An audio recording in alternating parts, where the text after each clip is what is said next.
All right. Are we live? Think so. Mic check. Mic check. Mic check.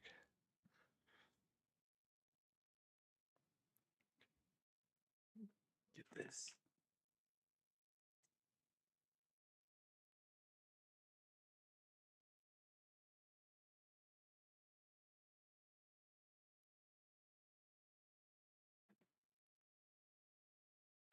All right. Cool.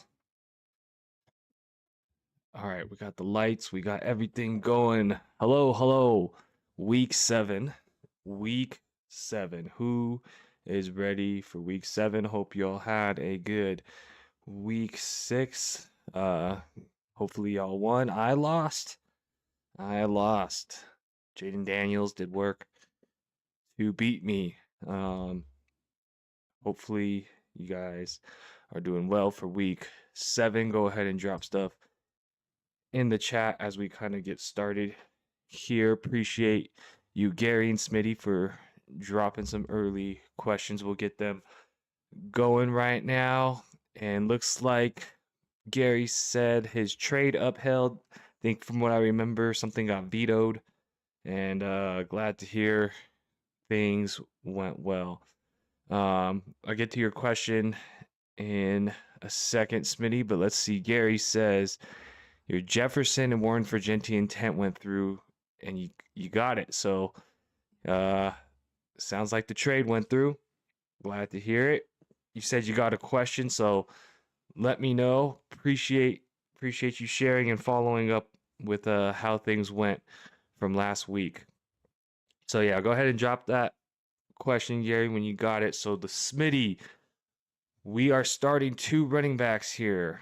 David Montgomery, Breece Hall, and Rachaad White. Without looking at anything, my initial thoughts is that Rachaad White's probably going to get a lot of usage this week with so many players injured on that team. And seems like they have a good offense, so they should be able to score. So I think he'll probably be there for sure. I have to look at Montgomery's and Breece Hall's matchup, but also with all the injuries on with Garrett Wilson being out, right?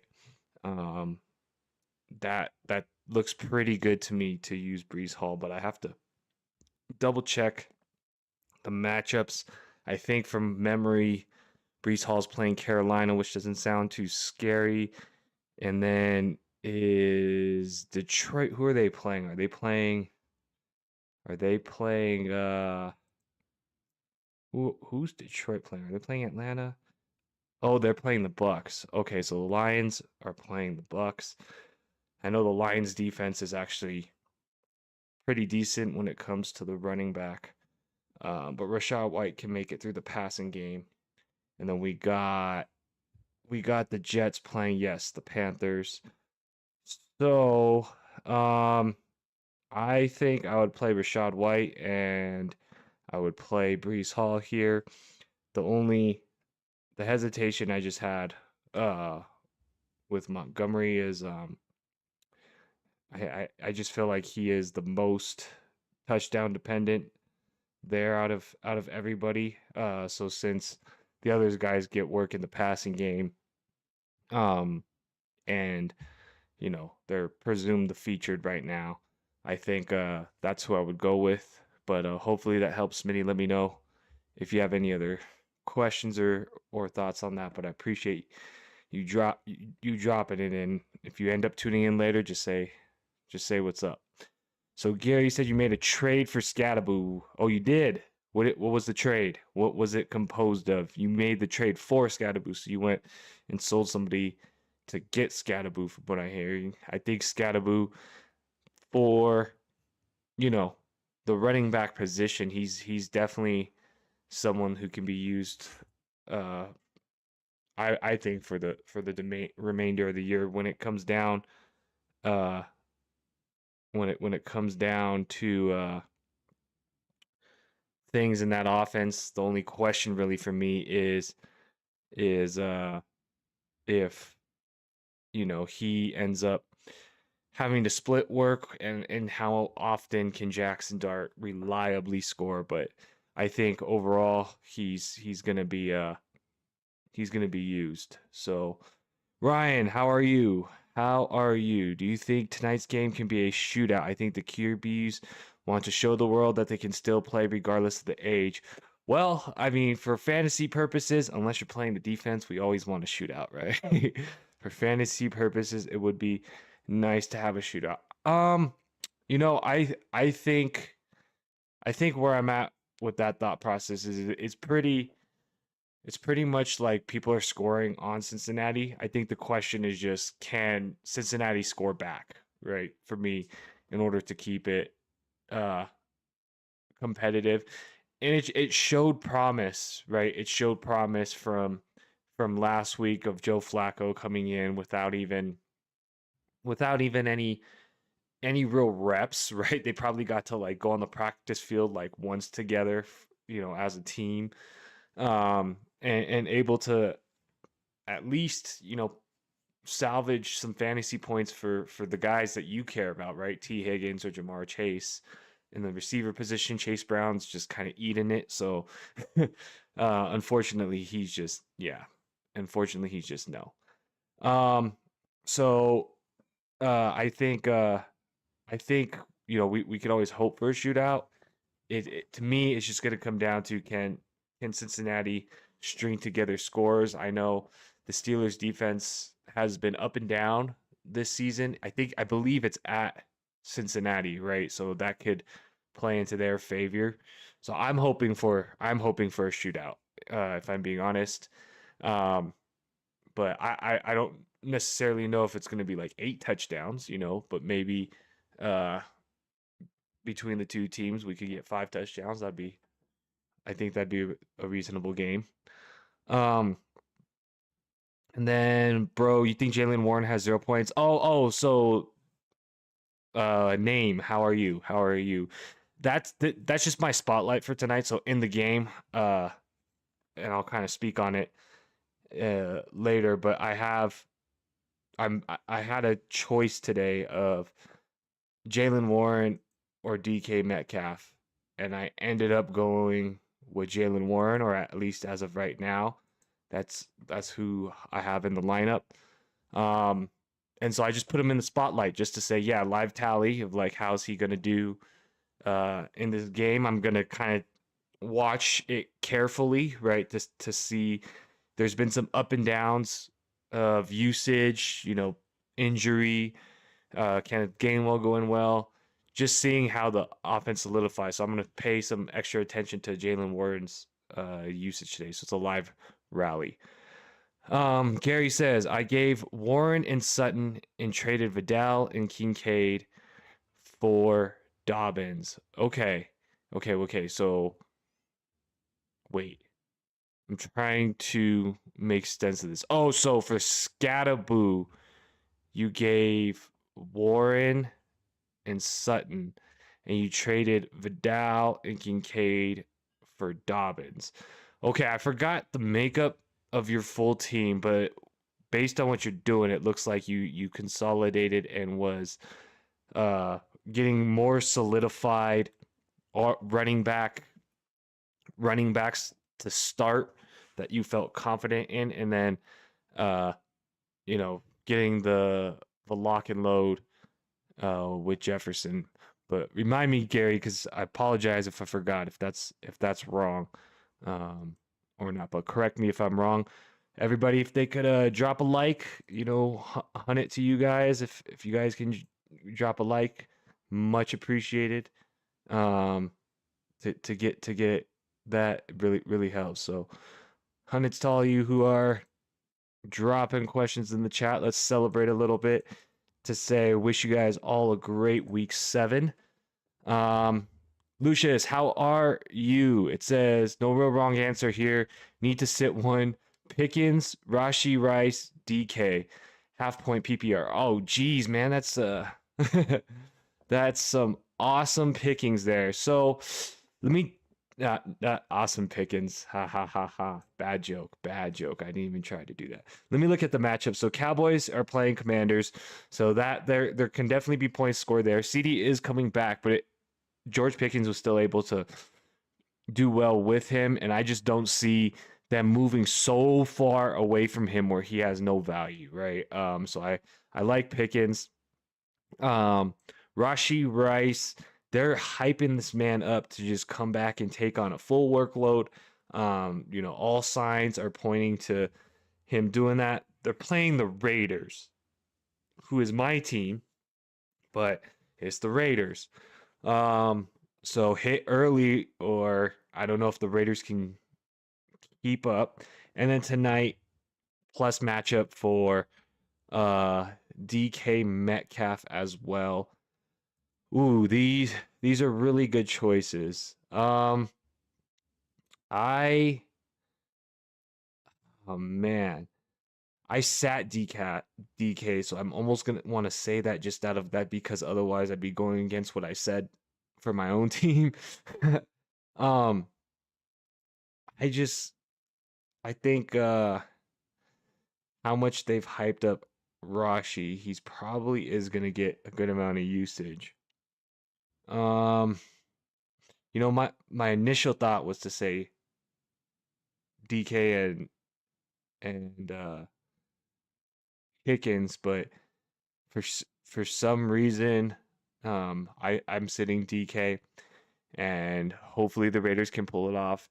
Believing the news and for how long you've sat on Rashi Rice, I mean, you're probably wanting to play him, right? So I don't see a problem playing Rashi and Pickens. Um, I think if I look at it, probably the most touchdown or big play dependent one is going to be DK Metcalf. Um, so and it's a Thursday game, short week. So yeah, I think I would lean Rashi and Pickens. But it's so hard to sit DK just for how well he's been doing. So that's what I got there for you, Lucius. Hopefully that helps you, but let me know if you disagree. Name says you agree Gainwell played well in the Minnesota game. Warren is still the number one. This is the most favorable matchup so far, so you're optimistic. Yeah, I'm optimistic as well too. I like last week. I know it was disappointing from an overall number perspective, but if we look at the Cleveland defense, they were only allowing 50 rushing yards to like stud running backs, and Warren was able to, do just as well as that or even a little better. So I think he was looking good. It seems like they like him, and I think that I'm playing him over DK. They're both based on the past numbers. If we look at it on the screen, DK Metcalf should not be sat, right? But unfortunately, I'm making that choice because I do believe in Warren today. Hippo says Trey Tucker or Jordan Addison to outscore Jackson Smith and Jigba. I don't what? I don't think either of those guys are outscoring Jackson Smith. But if I'm understanding your question right, but who would I play for Trey Tucker versus Jordan Addison? So let me pull up these matchups. So the Vikings are playing the Eagles, and then the Raiders are playing the Chiefs. Trey Tucker is interesting here because Bowers is out. Yes, they have the backup Mayers, but then Jacoby Meyer and them are having a little like disagreement or some weird stuff's going on. So he is kind of interesting. I think if you're shooting for the ceiling, yeah, you could go Trey Tucker. Philly's defense has, I don't know if they're necessarily as strong as like, what's the word? I don't want to say we originally thought, but like just where they're kind of currently at right now. But in terms of the game scripts that could happen is the Eagles and Philly could end up being what's the word? maybe it's not as much of a scoring game as much as like defense, run game, slow paced, and then just get theirs here or there through the air. Whereas I could see the Raiders and Chiefs like airing it out and being a hot like higher scoring back and forth. So I think just based on what I would predict for the game flow, I would lean Raiders. But then also just kind of if you look on the left side of the screen, the bottom left, the weather, just make sure you always double check, the weather and where they're playing. I think they're playing at the Vikings. I think that's in a dome, so that's fine. At Chiefs, it's outside, so just always double check the weather too, right before the game, because if it's high gusts of wind and stuff, it could change the game script. But I think I would lean Tucker if I really wanted upside there.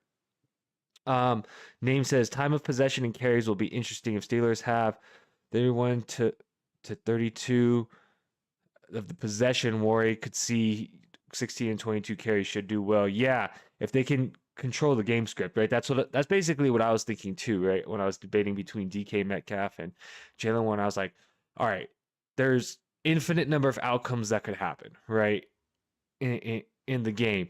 But what are the most likely outcomes and how would that affect my player? Well, Jaylen Warren would get into a negative game script if Cincinnati just, took multi-touchdown lead in the beginning without the Steelers scoring. I was like, what is the likelihood of that? Probably not as likely. And then, versus his usage if it's, neutral or ahead, what is the likelihood of them being ahead? I think more so than not.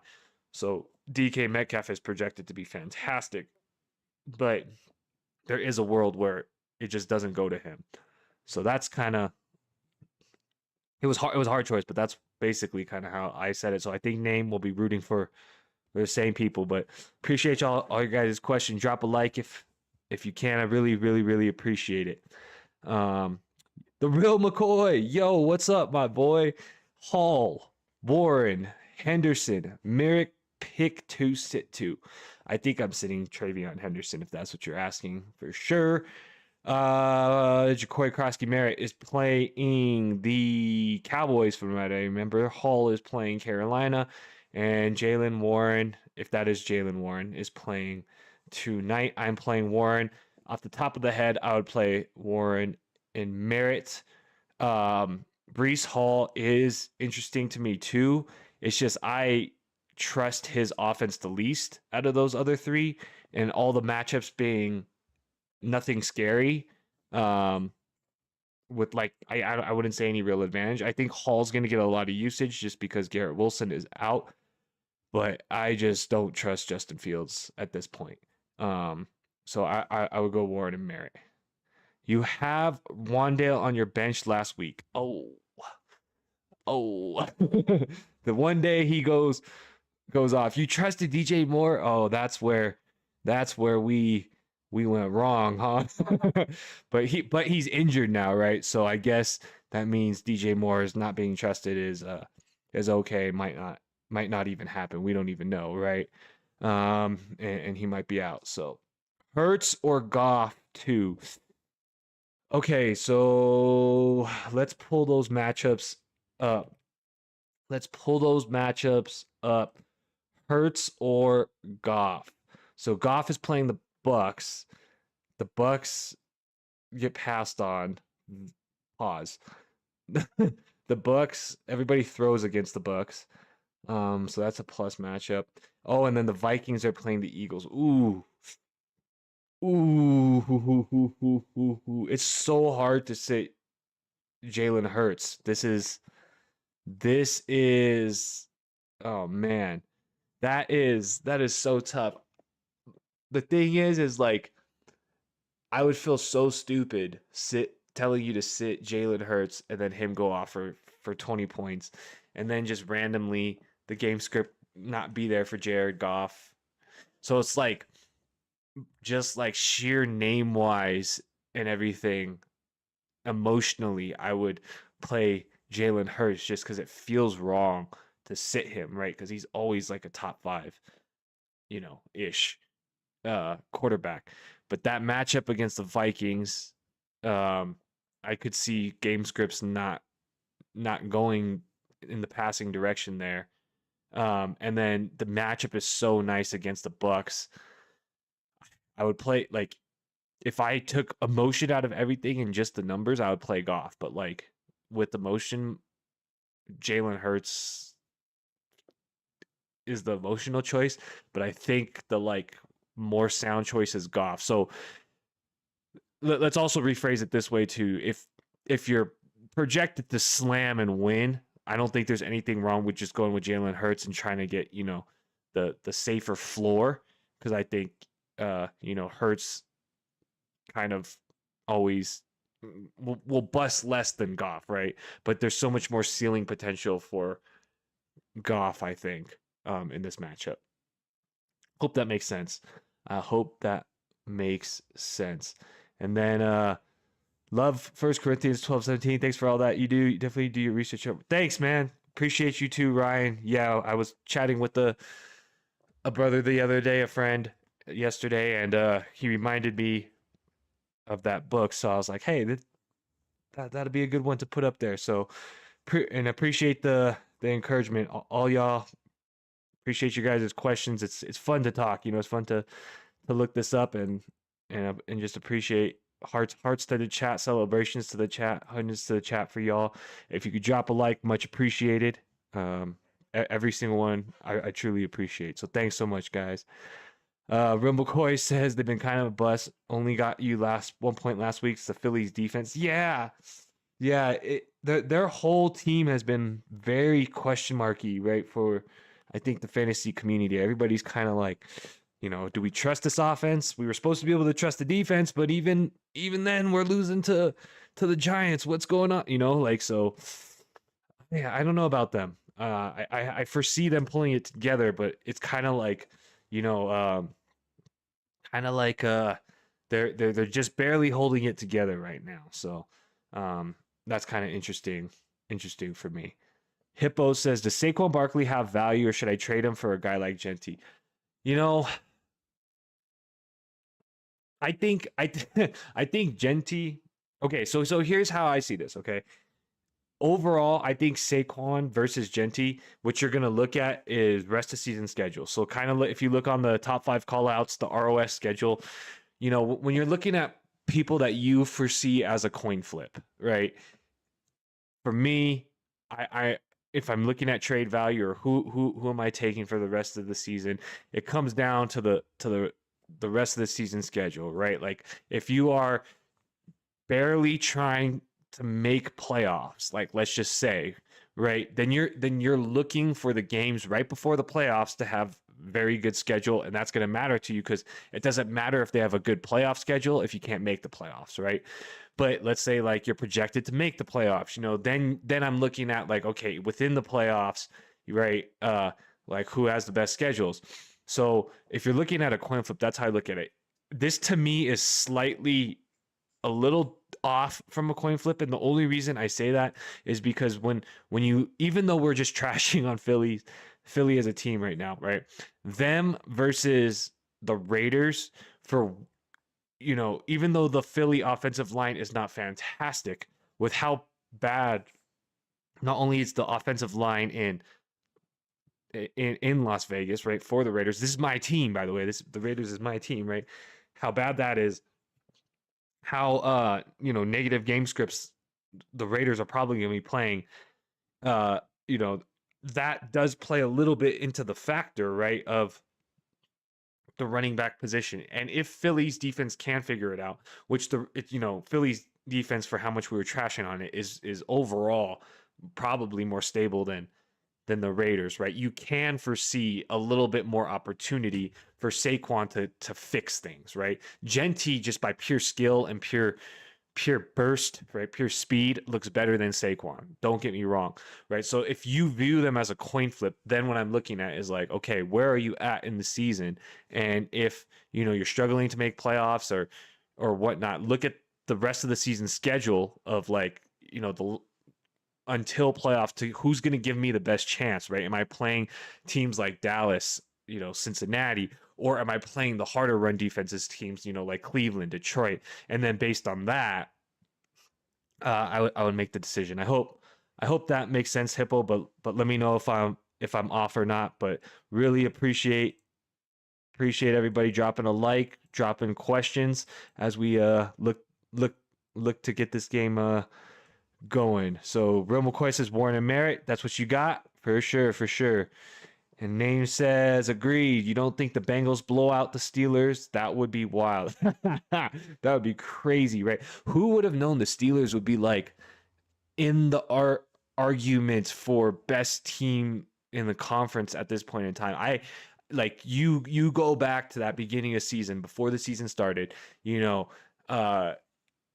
there's no way, right? There's no way that they would have thought that they would be the ones competing, for the conference. So that it's just really interesting to me. So, but hopefully, good luck to everybody who's playing Warren too. Chiefs forever. YouTube YT, you're thinking of doing a trade. Cam Scatterboo and Jalen Hurts, or Javonte Williams and Jordan Love. Okay, do I want Cam Scatterboo and Jalen Hurts, or Javonte Williams and Jordan Love? Okay. This is a great question. This is a really great question. So, just without looking at schedules, rest of season schedules, just like I was talking about, and just pure initial look, my heart says Javonte and Jordan Love, but I would have to look into things a little deeper, and just kind of where I'm at with this, and I'm looking at this on a running back basis first. So Scatterboo versus Javonte Williams, right? Javonte's already proven, top 10 for multiple weeks in a row. If he drops, right, he's probably going to just barely drop. He's going to drop into the running back 2 range, right? Versus Cam Scatterboo, he was projected to be in the running back 2 range, right? But he outperformed and jumped into the running back 1. So right now their values might look the same because Javonte had a down week, Scatterboo has an up week, right? And but look at where they're playing to like what the potential was for the start of the season versus where they're at, right? And Cam Scatterboo basically has to keep performing upwards in order to meet the value of what Javonte has already done and what he's been doing, which is possible, right? But the likelihood to me is then I'm banking on the Giants offense to week in and week out be able to perform those types of fantasy numbers versus Dallas, who just seems to just be on fire, right? It just seems to be able to do that. Oh, hold on. Thursday question, full PPR. We high enough on T Higgins tonight to start over Kraft and Flex? If that's Tucker Kraft, sorry, I moved off this guy because he says he had to do the start. Tucker Kraft's playing the Cardinals. That might be all right. Yeah, I think I could trust what could roll with T Higgins there, just because there's so many mouths to feed. That Kraft for me, I'd rather play in the tight end rather than a flex for the upside. So without looking too much into it, hopefully that helps you real quick, Dylan. But I didn't look into the details too much since you have to make this decision right now. But yeah, so to go back to you, Chiefs forever. So where Scatterboo lands for me is he's basically has to play up, right, to meet Javonte Williams, or Javonte Williams would have to drop to do that. And just where Dallas's offense is and where what I foresee for the Giants offense, I foresee more potential with Javonte Williams to maintain high numbers, float between 1 and 2 versus Scadaboo, who I feel like will be a consistent 2, but then he would have to pop to get to the wide receiver 1. Um, then you look at the quarterbacks, right? And I would take Jalen Hurts over Jordan Love, right? Um, Yet just with where they're at in the season, um, I foresee, you know, I foresee Jalen Hurts playing well, um, but I don't know how much of a positional edge that would give me versus playing Jordan Love and like another streamer, right? Like if I could put Jordan Love and have a second quarterback and I'm playing, matchup wise, I don't know how much of a positional advantage Jalen Hurts has for me this year, just based on what we've seen with the offense so far, right? Um, so what I mean by that is I don't know if Hurts, how when we projected at the beginning of the year, is going to have top 3 quarterback potential. It's possible, but I don't think he has that positional advantage over Jordan Love or the field as much as the positional advantage I view of Javonte. So I'm leaning on that Javonte side. I hope that makes sense. Hope that was helpful. Drop a like if you can. Appreciate y'all, and let me know if that doesn't help. So, Will McCoy, Josh Jones' concussion. Yes. Yes, yes, yes. I did see that as well. Um, so, uh, unfortunately, everybody who wanted to chase him for the waiver wire, I think he does have an injury right now, right? Minnesota's defense is tough this year. Yes, it is. You don't know how Minnesota's defense is against like extended plays and scramble yards. And it'll also be interesting to see with what happens with the quarterback situation there and how that's going to affect them too, right? Um, but I think so far they've held well and they've had scoring potential. So I do like their defense. You're close to trading Goff and DJ Moore for some more wide receiver stock, but no one's been biting. That's because DJ Moore doesn't really have much value. Um, in the in the fantasy community's mind, right? So and then Goff is seen as a streamer, so I think the value there is not appealing because like in another person's head, they're like, well, I could just stream somebody who's equivalent to Goff, right? Or DJ Moore just based on the option for the week. There's no real like enticing uh valuable, right? And then you want to get Debo Samuel, but he's questionable too. Or I assume that's Debo Samuel or DJ Samuel. Um, yeah, yeah. Everybody's wanting Debo, but he played last week. It kind of looked like he was still semi hurt to me. I could be wrong, but it didn't feel like it felt like he was kind of a decoy. Or Cam Scatterboo, Drake May for Javonte Williams and Jordan Love.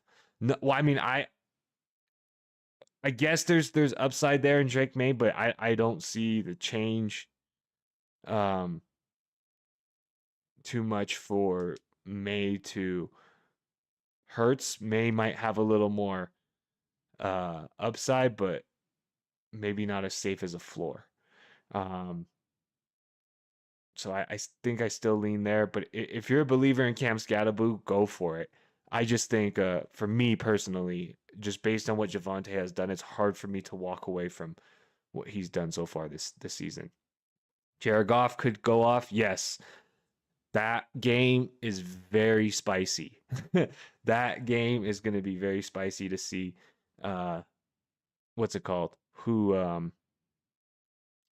uh hopefully it's a shootout, right? That's what everybody's hoping for. Some Patriot wide receivable available. DeMarco and Booty. Um, yeah, I think Booty's a decent stash or a decent person to potentially use depending on who you would be be dropping there just because that offense, New England is projected to do well, right? So I think there will be opportunity there, and if he develops the connection, Drake May, I think I could foresee some good things happening um, in that offense. So I think he's worth the stash. All right, Gary said you had to go while you're answering the question. You trade Warren and Sutton for Scat and got Dobbins for Vidal and Kincaid.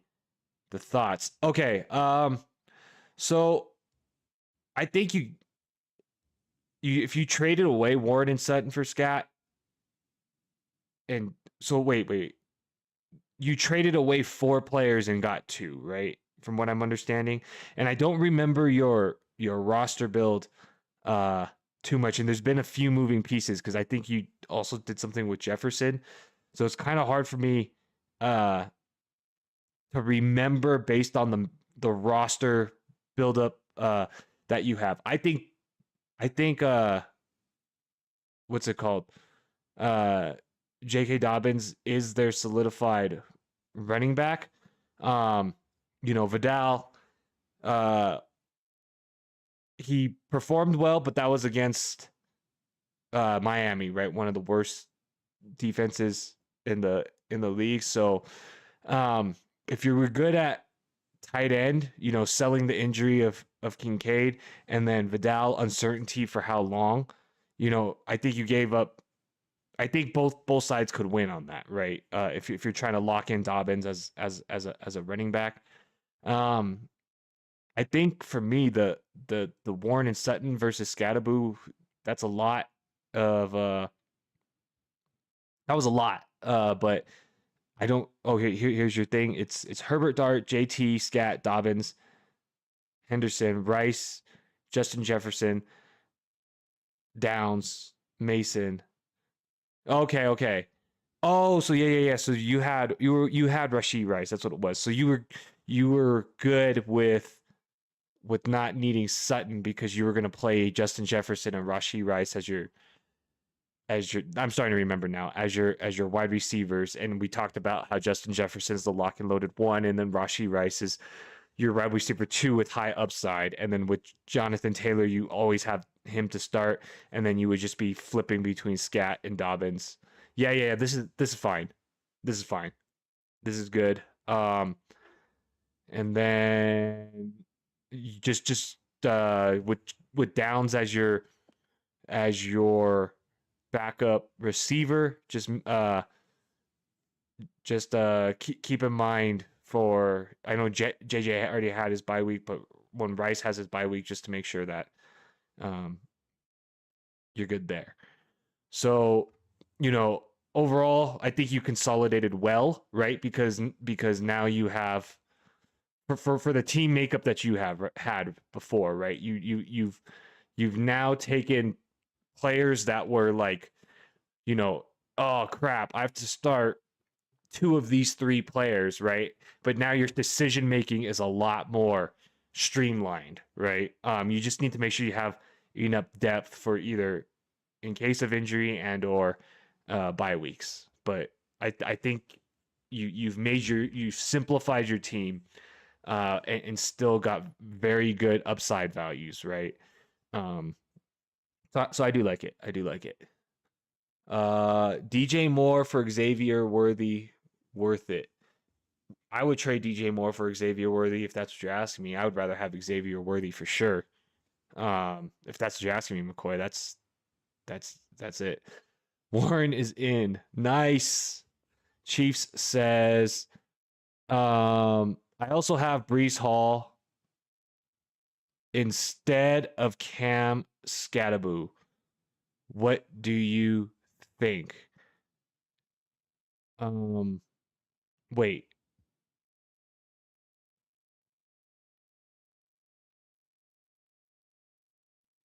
Wait. Oh, I think I was interpreting your questions incorrectly then. Chiefs. Um, I'm okay trading away Cam Scatterboo for Javonte Williams if that's what it was for.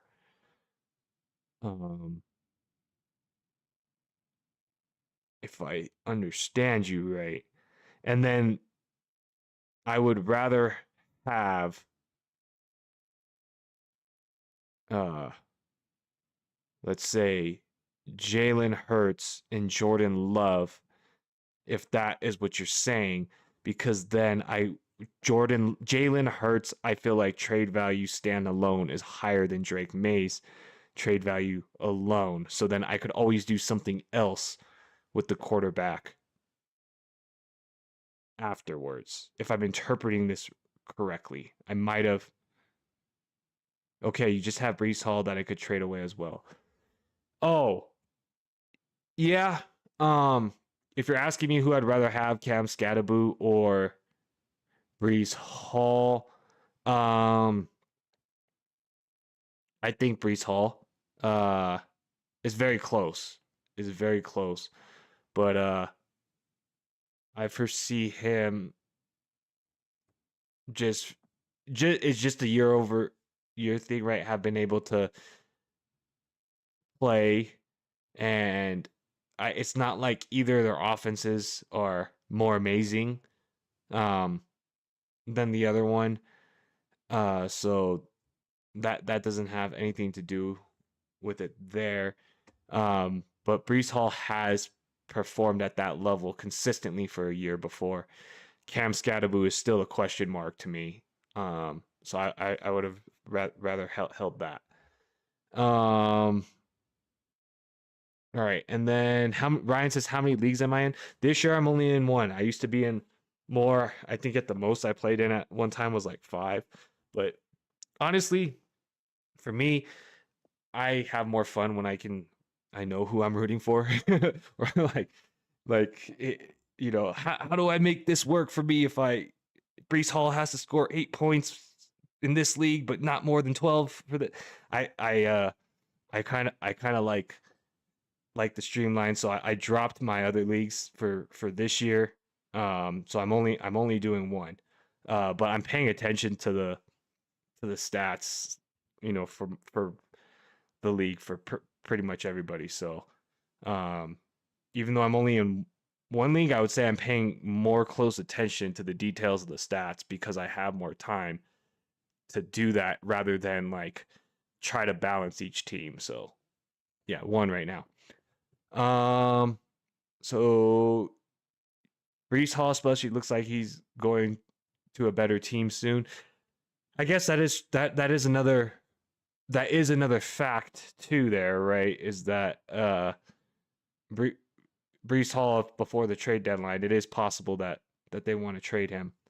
Um, but yeah, so I guess yeah, I guess at the end of it for sure I would rather keep um Brees Hall. But go if I understand your thing right and uh you're getting Jordan Love and Javonte Williams, but then you're gonna give up Cam Scatterboo and like Drake May, I think that's okay. I think that's okay. Um,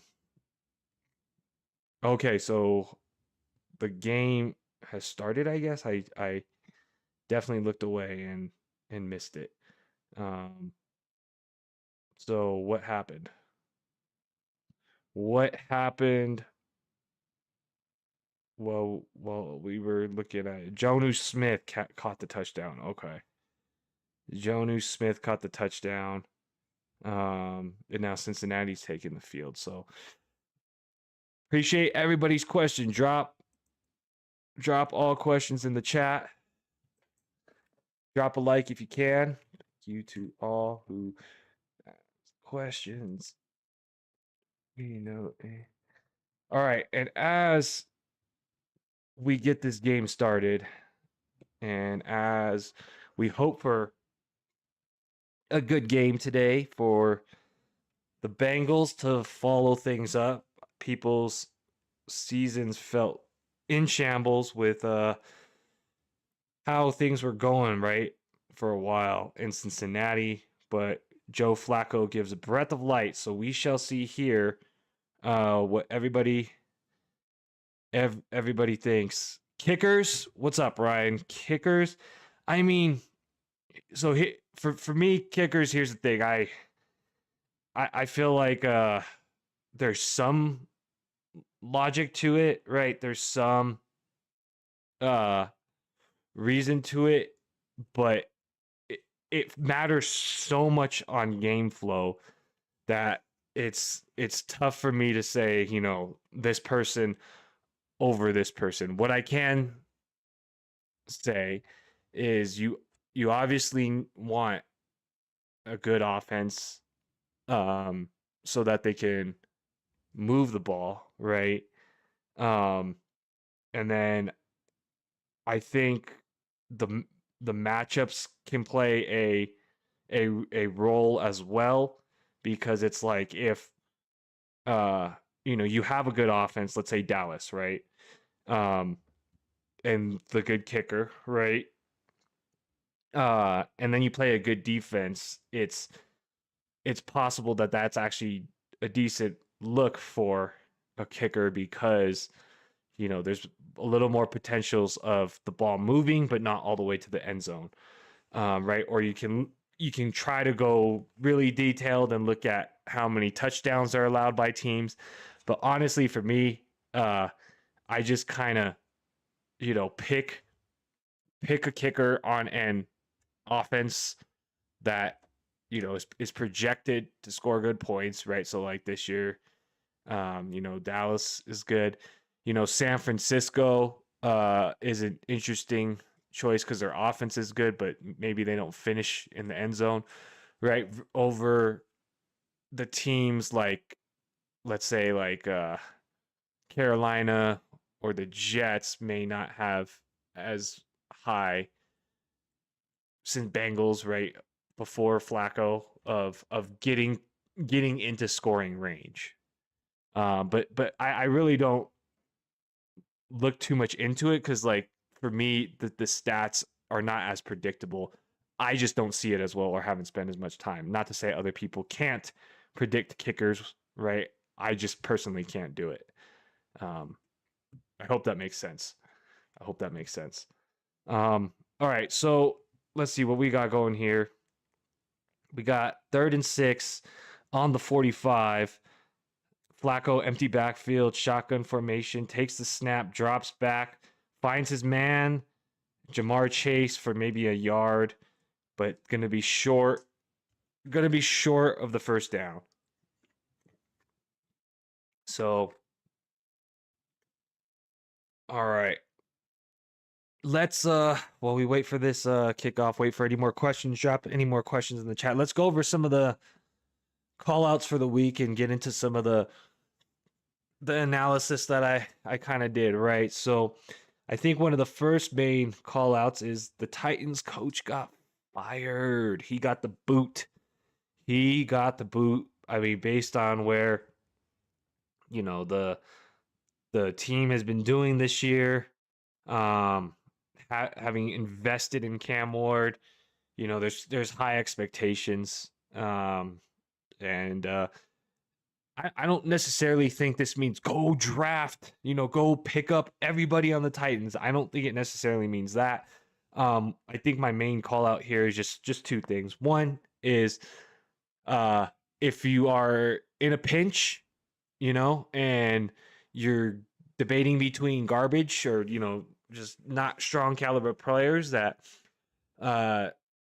in the course of history, when a coach gets fired, the team rallies for that, not necessarily the whole season, but that next game more times than not, right? So there might be some potential fantasy points from the Titans this week, but don't go and sell your whole team for it. This is just like if you were in a pinch and it's like, should I play Alec Eilman or should I play Tajay Spears, versus Bam Knight or something? Like that's all I'm basically saying. And then on the second part of it is let's just watch what changes, right? Maybe something's change in the offense, and if you know held like got Tajay Spears off the waiver and you're holding him, it might be worth holding him another week, or Alec Alexander with Calvin Ridley's injury, right? Just to see if anything does change for the better for that team. Ryan says, "How about the Ravens coach? Not sure if he has won a single game when Lamar is injured. The Ravens coach has tenure though, right? Harbaugh. So it's like I think he's the one he won the Super Bowl for them, right? Um, so I have a hard time seeing them move away from John Harbaugh because yeah, he's led the team since 2008, winning Super Bowls in 2012, right? Um, so I agree in the sense of like from where he was projected at the start of the year, but when a team has tenure like that, like a bad season, I don't think they're gonna move, off of the coach for that. I think Miami's definitely in the hot seat. Um, Miami's definitely in the hot seat. The Jets could be, there, but like a guy like Mike Tomlin from the Steelers, right? Uh when they've won before, even if they have a bad season, it's hard for them to move. Kind of reminds me a little of Belichick. We kind of saw what he could do without Brady. Yeah, yeah. Um uh yeah, it really to me that showed me how great Brady really is, right? And I was always a Peyton Manning guy, but as soon as they go their separate ways, and sure, Tampa had amazing assets, but like Brady goes, wins another Super Bowl, he's competitive at the other team, right? And then as soon as he leaves Belichick, you know, th- yeah, they could scrape together some wins, but so kind of showed me how great Brady is and how important that quarterback position really is, right? Um, so we got 2nd and 4 for Pittsburgh on the 44-yard line. 2nd and 4. Aaron Rodgers under center. Man in motion. Line set. Aaron Rodgers flea flicker. No good. Play is dead. Rodgers yelling at Warren. Jaylen Warren, he did not like what was set up on that play. I don't. It looks like nobody was on the same page on that play or something because Aaron Rodgers was heated at Jaylen Warren. Maybe they called the wrong play and that wasn't supposed to be like that. Not sure. And they're showing the great Arthur Smith. I shouldn't be mean like that. All right. We got shotgun formation. Rodgers taking the snap. And Rodgers looking, throwing downfield over his man. Over his man. Fourth down. Fourth down. Missed his guy. So, all right. We talked about the Titans head coach. We talked about who is potentially on the hot seat for other teams, and we came to this conclusion that the Jets and the Dolphins are probably there. The Titans fired their coach. I would like to put Pete Carroll on the hot seat, but I don't think he's gonna be on there since they just brought him in. Just kidding. Oh man, dang, oh man, that is not fun being a Raiders fan and watching how bad we struggle sometimes. Um, so yeah, I think those are the people I would say that are on the hot seat or who could be looked at for the coaches. Rest of season schedule. So the thing underneath ROS schedule. So I think I think around now we're about halfway through the regular fantasy football season, right? So, there are playoffs in fantasy football, but in order to get to playoffs, right, you have to win enough. So we're at that point where there's value is solidified on basically like who's going to be good and who's going to be, not so good, right? And kind of like how we answered in a few questions earlier, it's it's not like it's not like it's not like if you were George Pickens, right, and CeeDee Lamb comes back, right, or you project Javonte Williams to not hold up his value, or J.K. Dobbins to not hold up his value, whoever like you're projecting, right? There's been enough games now to have a decent idea of what's going to happen or how they're going to perform, for the foreseeable future, how the offenses on each team are, how the defenses on each team are. So we have a pretty solid idea of what the overall like dynamics of the league are like, right? Like we can envision the Chiefs going to the playoffs. We can envision the Bucks going to the playoffs, right? We probably do not envision the Jets going to the playoffs, right? Like that's um kind of where it's at, right? We envision certain offenses to be good, certain defense to be good. So when it comes to the rest of the season schedule for your players, just because somebody, is having very explosive games, right? Let's exaggerate for effect. Rico Dowdle, right? 30-point games in a row. I'm not saying he's bad because he's fantastic at football. But the fact that he played those games to get those points, right, says something about those defenses. And so, if you're looking at trades, right, and you're looking at should I take this player or that player, right? Should I trade, Ashton Jeanty for Saquon Barkley like this somebody asked? Should I trade, George Pickens for this? Look at the rest of the season schedule because if you need to make playoffs, you need to win, right? So you have to look at what value has been accrued for this part of the year, and then what can you leverage to put yourself in the best position to make playoffs and win playoffs. So that's what I got for the schedule. Bob, how are you? You got Sutton, Myers, Keenan, PPR. Pick one, and then we'll get to the other position. So I would play Cortland Sutton in there if that's Jacoby Myers and Keenan Allen. It looks like Quentin Johnston's back for the Chargers. So Keenan Allen's target share will go down. In addition to that, his past couple weeks in terms of yardage has been down. He's still getting the catches and the targets, but it looks like he's very touchdown dependent.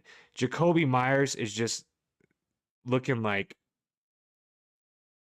oh man, I wish, I'm a Raiders fan. I just wish, but he just doesn't look it. And then Sutton has maintained value for, like 4 out of 6 weeks. Let me just double check Sutton's matchup, but as long as it's not like a lockdown, I'm probably playing him. And Sutton is playing. Why can't I find this? Why can't is he not playing this week?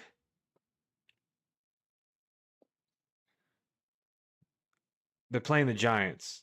Okay. They're playing the Giants, so that's not a scary matchup. So I play Sutton.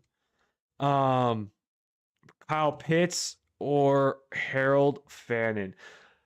You know, I I would say Fannin, but there's a couple things going on here that we need to talk about, okay? So, um triple check. It doesn't you got to do this on like Saturday night, okay? But double check the weather for the Browns versus Dolphins game, right? Kind of like my bottom left recommendation of weather, because there was rumors that in Cleveland they're expecting like 40 to 50 mile an hour gusts of wind, which with Dylan Gabriel as your quarterback, kind of shaky, right?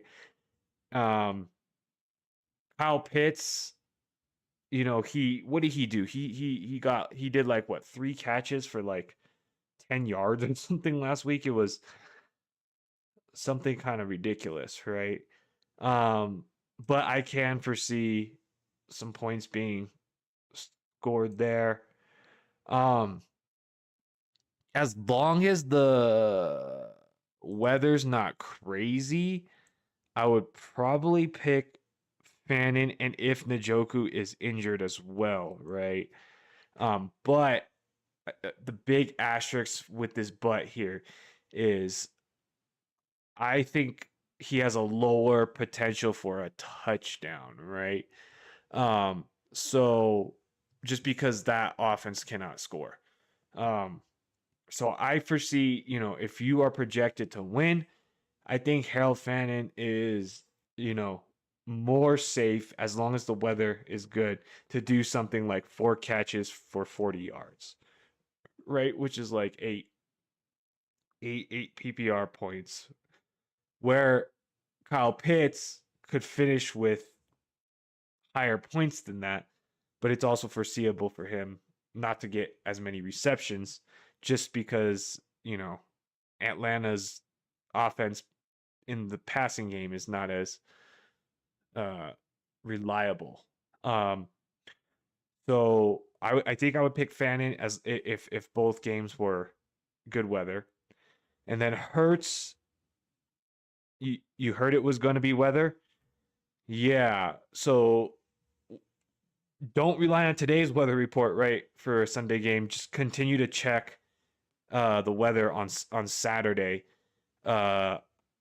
when it gets closer to the actual game, because that's like really high gusts of wind. And then you said Jalen Hurts or Drake May. So let me pull up the schedule here. So Hurts is playing the Vikings. That's a semi-sketchy matchup, right? That's a semi-sketchy matchup. The Patriots are playing the Titans.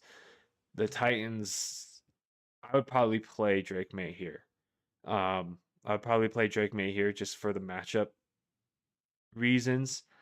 Um, I yeah, I think over the course of the season, Jalen Hurts had a safer floor than Drake May. So if even with 15 fantasy points, you could win. It's probably okay to play Hurts, but just based on the matchup, the Vikings, uh, the Vikings coming off of a bye, they're rested. Um, their defense has been pretty solid through the course of the season. I could foresee them giving the Eagles a bit of trouble. So hopefully that helped. Let me know. If not, but I would do Sutton, Fannin, May, but check for weather in Cleveland. I think I just spelled Cleveland wrong. Whoops, whoops, whoops. All right. Let's see. Thanks for the questions. Drop any more in chat. All right. You're welcome, Bob. Appreciate it. Let me know if you think of anything else. We'll be here.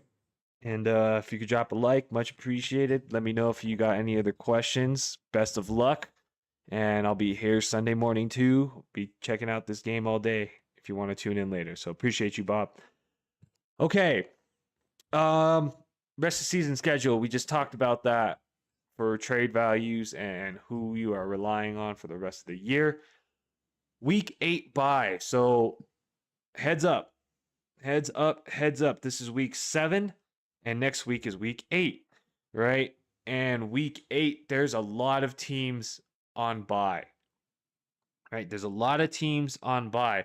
So don't just play for this week, right? Don't just play for this week on the waiver wires for today, tomorrow, Saturday, and before the game Sunday. But look ahead to your next week as well. Look ahead to next week because with all these teams on bye, you may have some ability to pick up some of the players that you would already be picking up this week, and not have to spend a waiver wire pick on them. So just take a glimpse at your schedule to see, if you have any players on bye next week. Cole, you just traded Breece Hall for Vidal and Hampton in redraft. What do I think? So you're getting Breece Hall and you traded Vidal and Hampton. I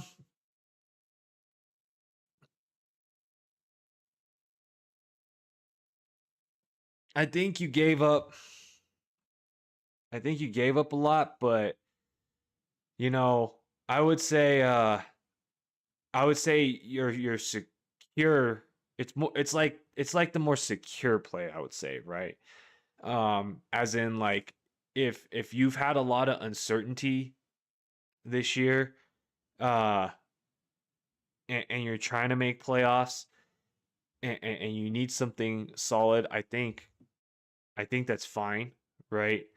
Um, but because we don't know what's happening with Hampton, right? We don't know if Vidal's going to be the starter, basically for the rest of the season, and Hampton just stays on IR. We don't know if Hampton's coming back in 6 weeks, and we know he's going to take longer than the normal IR, right? Which, who knows how long. And then which then means, is Vidal's position secure? Because what if they go and trade for somebody or seek somebody? So I think in terms of like safety, it's you got the better end of things, because we know Breece Hall is the starter for pretty much the season, and we can foresee that, right? So I think you got the safer, but obviously with what the explosive plays that Hampton had and how Vidal did, it looks like the upside's higher on the other side of the table, but there's uncertainty in it. So you would have to have depth for that to make sense. Hope that makes sense. Hope that helps. Let me know. If not, if you could drop a like, Cole, much appreciated. Drop any more questions that you got. Okay, so Bob says, should you drop Knight for Miller? Is this Bam Knight? And then is this Kendre Miller? Or let me know who if these are the players or not. And if so, Bam Knight is going to be nothing more than a couple weeks. Yes. So yeah, I think I could do that, right? If you're going to play him this week, I think they're both about equally the same. But Bam Knight, once Trey Benson comes back, there's going to be another back there. There's already uncertainty with how many backs there are, and then Kendre Miller only has the upside, right? Like the potential to take on more work. So for the duration of the season, to me, it is more feasible that Kendre Miller maintains playable value over the course of the season versus Bam Knight, right? Bam Knight is pretty much like, if you're gonna play him, you're gonna play him like this week or next, essentially, right? Like within these next couple of weeks. Otherwise, you're basically probably not gonna use him. But Kendre Miller, you might be able to play if he picks up more work, or if something Kamara is traded. It's more, I see more of a potential route of Kendre Miller playing. I don't think Kamara is getting traded, but there is rumors, and it's a possibility, right? It's a possibility. It's not a guarantee, and with that being a possibility, it just adds to the upside. But Kendre Miller is taking snaps, right, as time kind of goes on. So it's just possible that he works his way closer to a 50-50 role. But when Trey Benson comes back, Bam Knight it's very slim. Like he's probably not going to work his way into a 50-50 role, right? So that's how I view it, Bob. Hopefully that helps. Let me know if any more questions. So Call says you really like Hampton, but you don't have any running back depth, so getting Brees helps. Yes, otherwise you're forced to start Vidal every week. Yeah, that's exactly what I was saying, right? I think you have the safer option there with Brees versus Vidal because we don't know, right? We really don't know. It seems that Vidal earned his way to the starting role, but is that true? We don't know. He probably will, right? But we don't know if they end up going back to a 50-50 split next week, and if the other guy Haskins or something takes off, like do they just go with him the rest of the game, right? But Brees is kind of like he is the guy, even if Allen comes back, are they going to rush him back with the injury? Like how are they really going to take away from Brees? So I think just if you were worried about that depth, right? You made the right choice in order to solidify somebody who is for sure starting for a team, is for sure getting the majority share every game, right? So that I like that. Let me know anything else. Drop any questions. Good questions. Yes, would do Miller, and Brees is good depth piece. So good job. Celebration, some hearts and some hundreds in the chat. Drop anything in the chat. Okay. Next piece of news to cover, the top 5 callouts, the recent trends. Okay. So what I mean by this, and we kind of talked about this with the rest of the season schedule, right? But at this point in time, there are trends not only on the offensive side of the ball, but the defensive side of the ball too, right? And sometimes these trends are just because teams are pulling it together, players are doing well, players are doing poorly, but sometimes it also means that there's like injuries, coaching changes, all these things involved, right? And so on the course of the season, you can look at data in so many different ways, right? You can dissect the data to make it look like however you want, right? And so where I'm going with this thing on recent trends, okay? And what I mean by that is when you look at the season, right? We've been through 6 weeks worth of data. The more recent half, right? So the past 3 games to me plays a bigger piece in my equation than the first 3 weeks, right? And so that's what I mean by recent trends, is you're going to have a trend on the whole year, right? All 6 games. But what happened on the more recent games to me will weigh more than what happened in the first couple weeks, right? So if players are trending, in a certain direction, whatever happened more recently versus previously, I'm weighing differently. Right? Where whatever's been happening more recently is playing a bigger role in my mind, right? And that's because there's so many things changing over the course of time that the more recent there's 11 players on each side of the football, right? Defense and offense. So, people who started injured at the beginning are healing, or vice versa. People who are healthy at the beginning are not. And so because both sides of the football can be changing at all times, defensive players getting hurt, defensive players getting healthy, offensive hurt, offensive healthy, what has been happening more recently will play more into my decision, right? And so an example of this is, I would say, Carolina's defense, okay? Where um if you look at like the beginning of the season, and even like, on your app when you're putting your players in, when it says like versus Carolina, their passing defense and their defense as a whole looked okay, right? Looked better in that first part of the season, and even on the season as a whole, it doesn't look that terrible.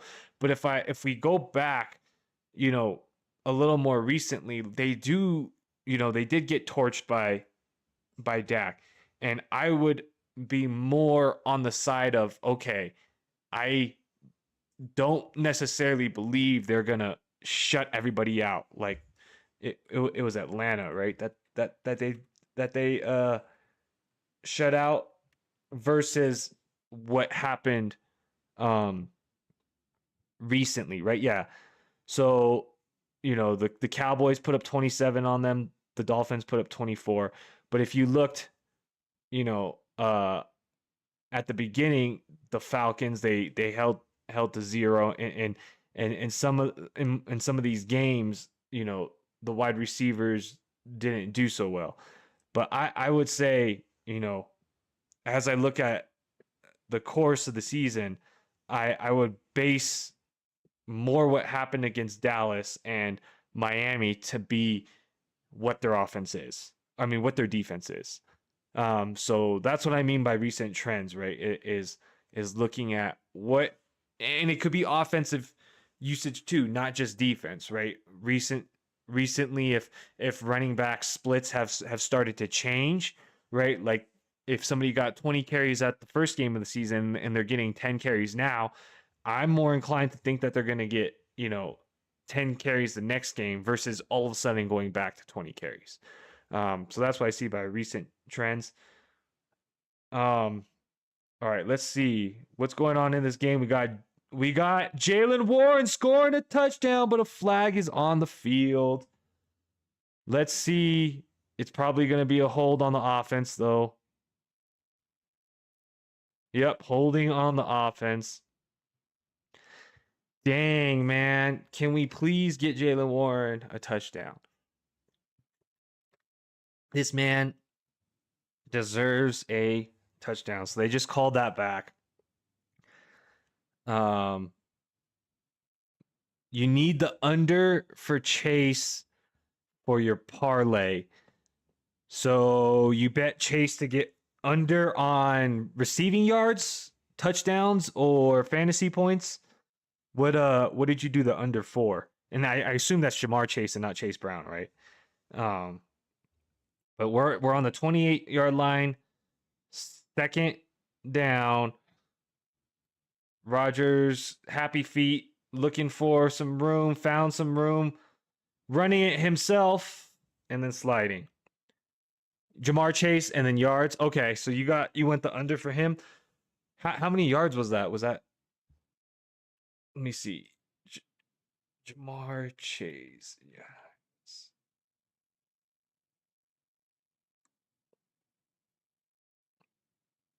What is he? 74 and a half? Is that right? Dang, that's kind of a lot. 74 and a half? Is that what Jamar's over under is? So that's what I just saw right now. But if so, that might be possible. That's kind of a lot of yards. All right, 3rd and 5. Here we go with Rodgers stepping back, scrambling, finding his man, and he's half a yard short of the first down. Yeah, on Prize Picks. Well, Cole, I'll pray for you, brother. I will pray for you to get your parlay. I think it's possible, We'll see. 75 yards is a good amount, so we'll see if he could do it back to back weeks. Okay, so we got 4th and 1, and they QB sneaked it. There's a flag, so they gotta clean everything up here. Oh, it's a false start. False start. All right. Well, now it's going to be a field goal kick. Now it's going to be a field goal kick. Cole says, should you be holding on to Brian Thomas or looking to move him? Okay. You know, I think this comes down to a couple things is and the questions I would first ask is what's your record? Right? What are you trying to accomplish by moving him?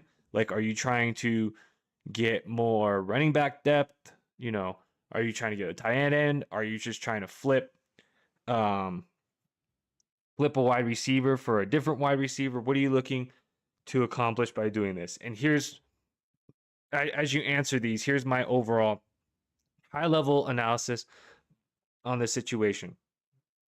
I think the market, unless they were a Brian Thomas Jr. believer, is more down on Brian Thomas Jr.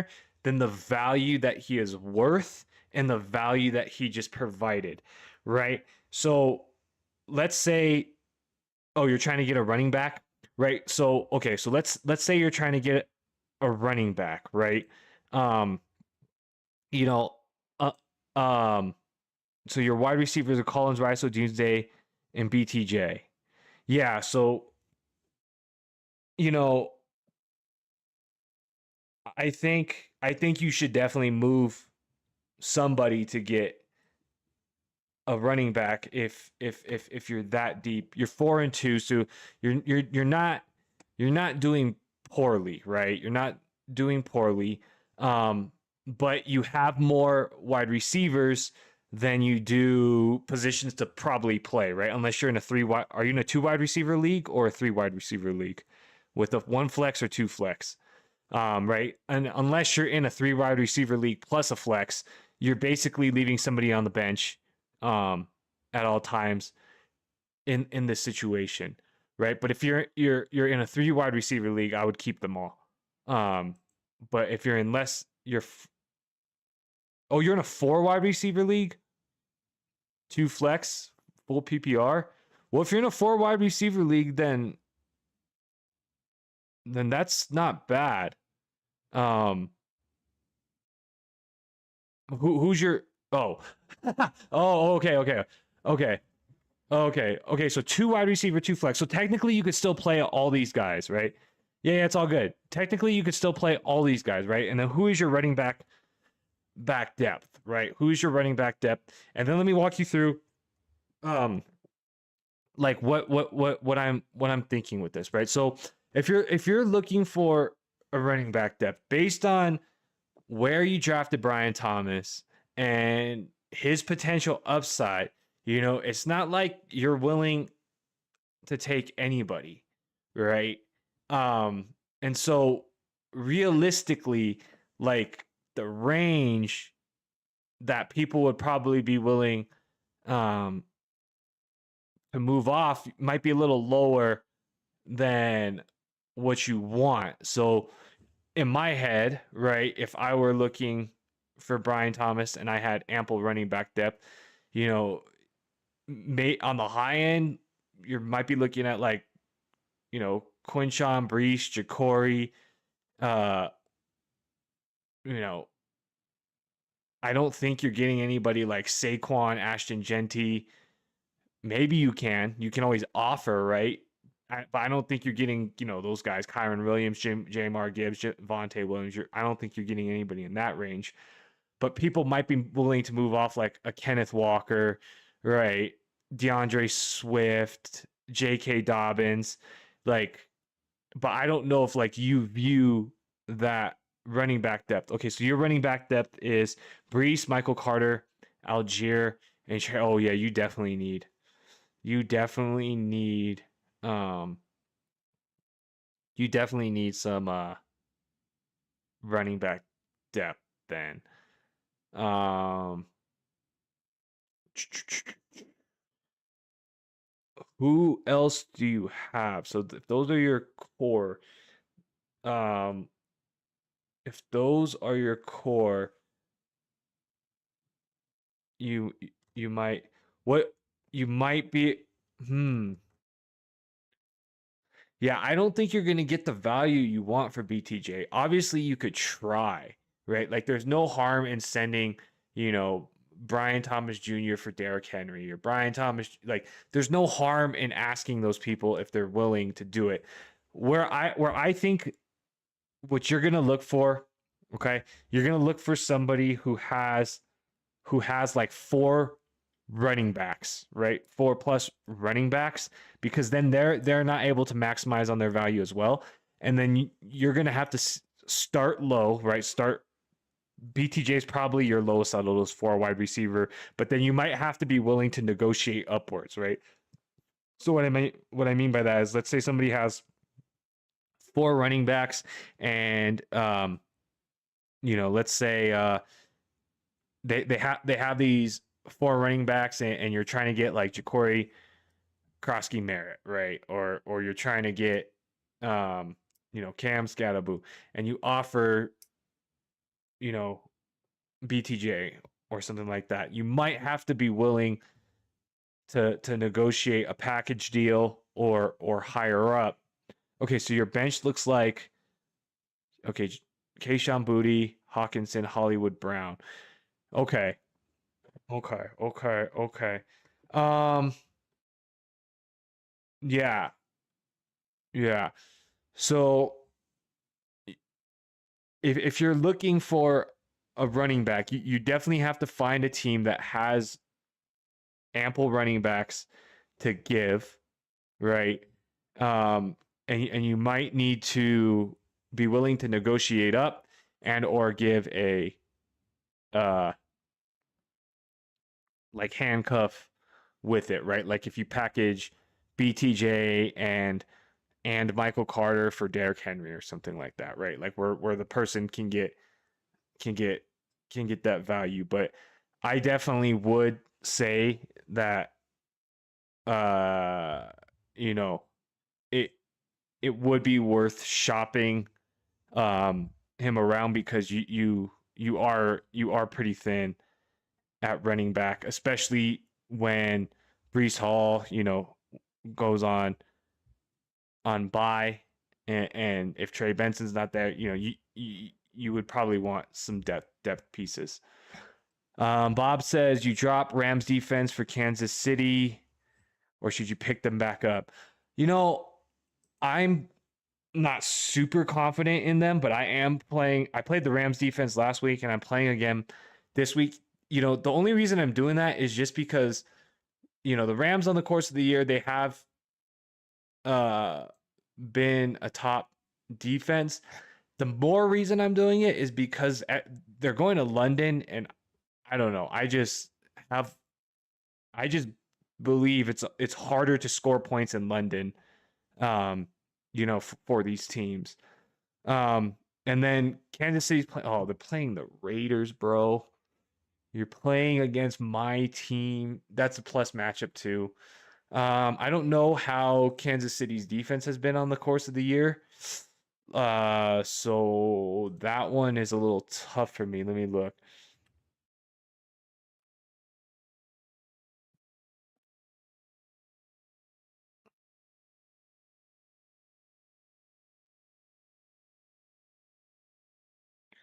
Who?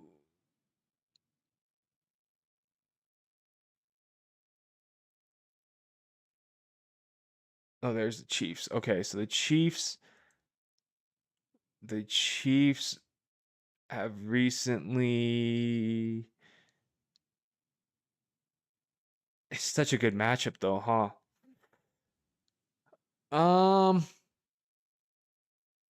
Yeah. Honestly, for these defenses, it's a coin flip for me. I'm playing the Rams, so I'm gonna say the Rams, but I think it's at Kansas City. The Raiders have looked atrocious, so I don't have a problem with it. Uh, so it's a coin flip for me, Bob. It's a coin flip. Um, and then what's been happening in this game, Jen Will, touchdown to Jonas Smith on like the first drive of the game. They've just been kind of going back and forth. Since then, holding call pulled back a touchdown from Jaylen Warren. And right now, Cincinnati is on the 20-yard line of the red zone, marching down the field, trying to score here. So they're in the red zone right now. Trying to score. All right, guys. Gonna use the restroom real quick while they sort this play out.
Okay, so first and goal. First and goal for the Bengals. Slant to Jamar Chase, who catches the touchdown. Jamar Chase catching footballs for the touchdown.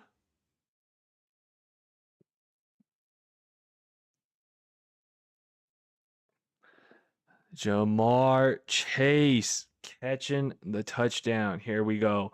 We go boom. We go Jamar Chase from Joe Flacco. So that hopefully Cole,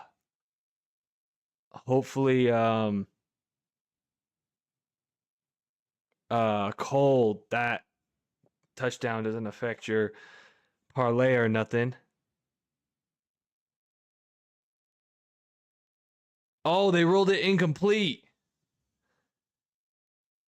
They ruled it incomplete. No way. They ruled it incomplete. So Jamar Chase looks like he catches the ball, has it against his leg, tucks it. Oh, and then it falls out. And then it looks like he plays it off. Oh, he played it off real well. He played it off real well. All right, second and goal. Bob Hope says, would you prefer Miller or Algier? Would I pick Miller or Algier for night? Ooh, that's a good one. That's a really good one. Ooh.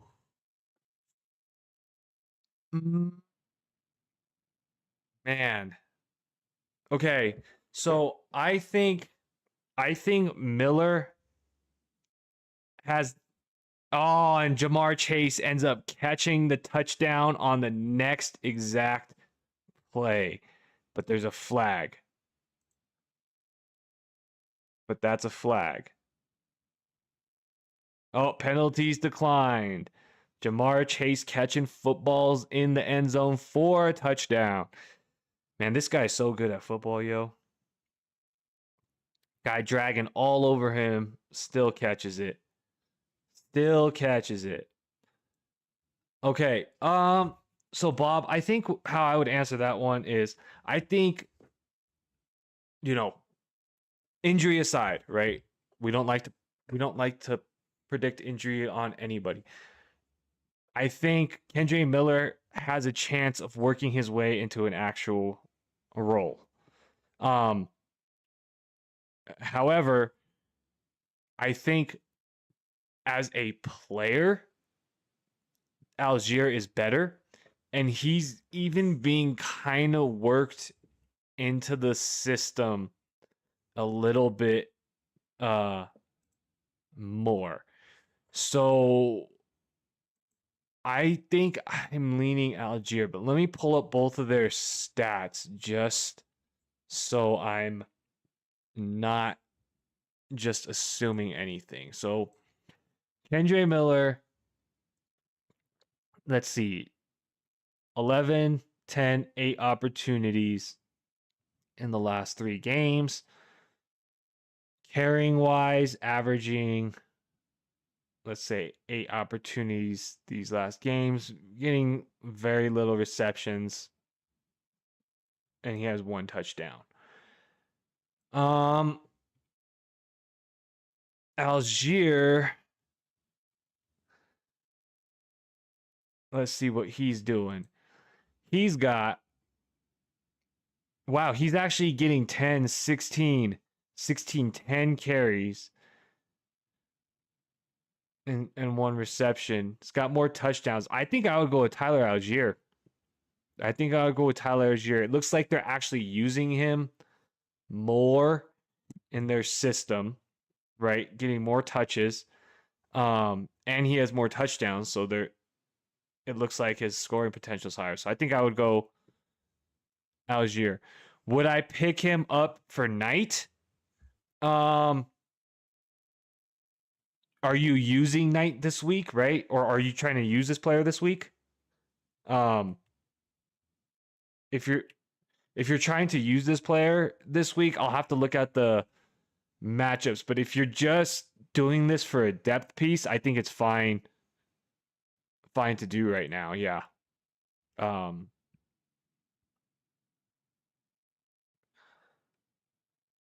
Cole says you need a team for your survivor pool. Chiefs or Patriots, who's the better pick? Oh man, I hate these questions because I always get survivor pools are always so. Chiefs are playing the Raiders, so that almost feels like a lock. Patriots are playing the Titans. I would say the Chiefs is probably better. But the Patriots have a plus matchup too. It just kind of goes on that Titans thing I was talking about. Who is are the Titans gonna randomly put together a good game and shock the Patriots? Probably not, but maybe.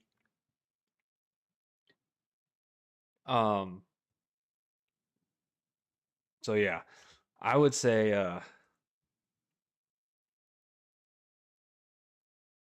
I would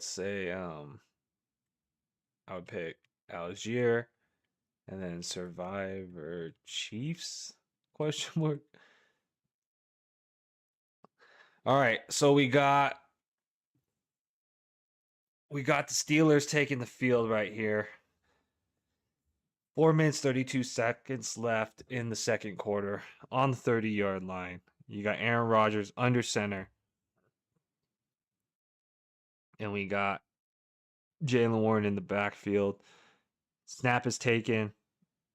Fake the handoff. Firing deep. And he's picked off. The Bengals got him picked off. They just said it's an interception.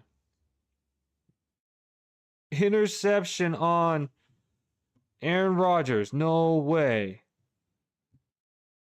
No way.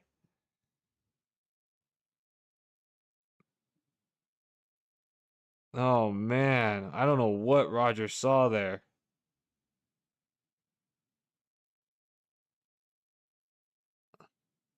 He was trying to hit DK Metcalf.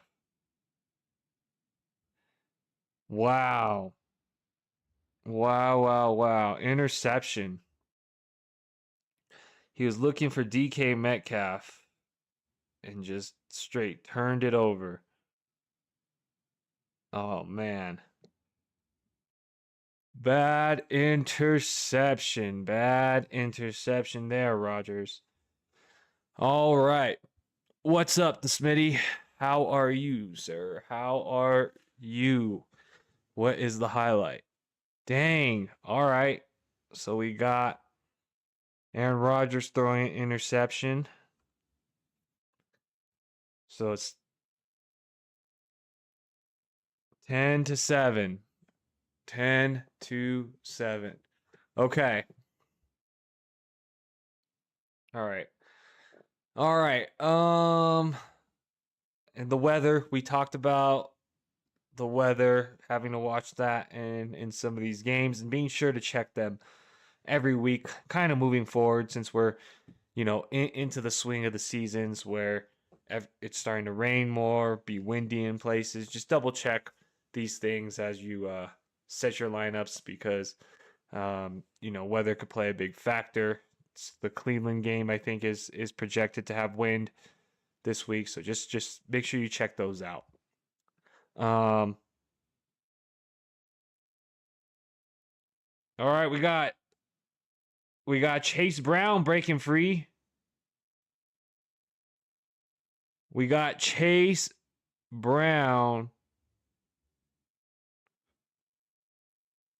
We got Chase Brown running free. We got Chase Brown running free. Okay, the Smitty says I wouldn't start Montgomery home over White. Well, the reason I I was saying that was I think David Montgomery is the most touchdown um dependent, right?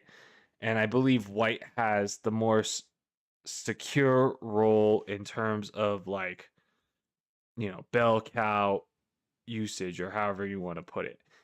Um so I just foresee more potential universes, right? Or more potential realities where David Montgomery doesn't get as much work. Um, it's not to say that he won't. It's just where I view the opportunities. I feel like he gets TD touchdowns though. That is true. That is true. Again, no wrong in playing him.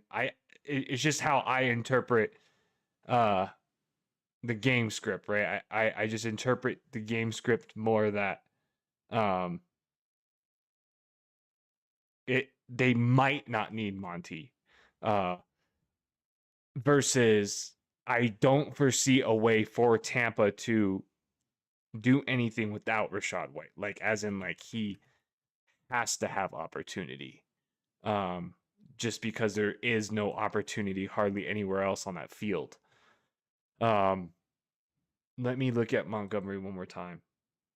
Oh, T. Higgins. Let's go.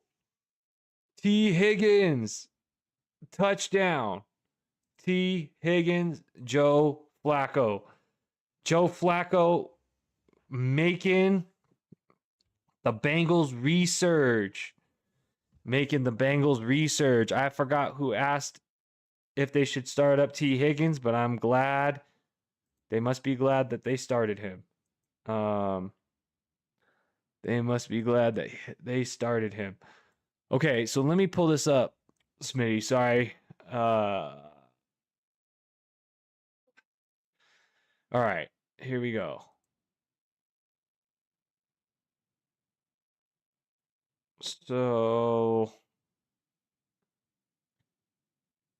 oh, are you also saying David Montgomery because like he he never has 2 games in a row without a touchdown, and because he didn't have a game without a touchdown last week, um, that he might have a touchdown this week? Well, I guess last week is a decent example of what I mean by that, right? Like he only got 4 carries. Um Last week. Um But for the Bucks, I foresee them needing to use White. Yeah, there's that too. Yeah. Yeah, so if you want to play Montgomery because you feel, the matchup plus uh home field and everything, yeah, go for it. For sure, go for it. Um, you know, Montgomery's been solid. That's just how I see it. Lions coach said he wants to make it a 50-50 backfield. I don't know if I believe him. I don't know what to believe. Um, yeah, I mean, if you want to go for him, go for him. I think he has high value touches on the Lions, but so does White. So I personally just am leaning the other way, but I could foresee Montgomery getting a touchdown. It's not out of the question. If you want to go with him. Okay. While we wait for this game to come back on, so we just saw Jamar Chase and T. Higgins both get theirs today for their touchdowns. Who would have known the Bengals would be leading at halftime? We shall see if the Steelers can come back here and make an answer.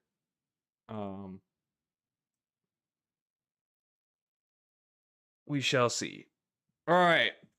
So let's talk about some players while we wait for this kickoff to go on who I view with some added value. Sam Darnold has been balling out. Sam Darnold has looked really good. He had, that really bad first week, but since then, he's been pretty serviceable. To over 20 points in the last two games. So I think, streaming option, uh, definitely somebody to look into, or rostering a second quarterback if needed.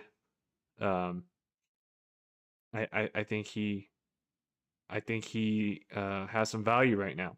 I think he has some value, and definitely ride that hot hand. All right.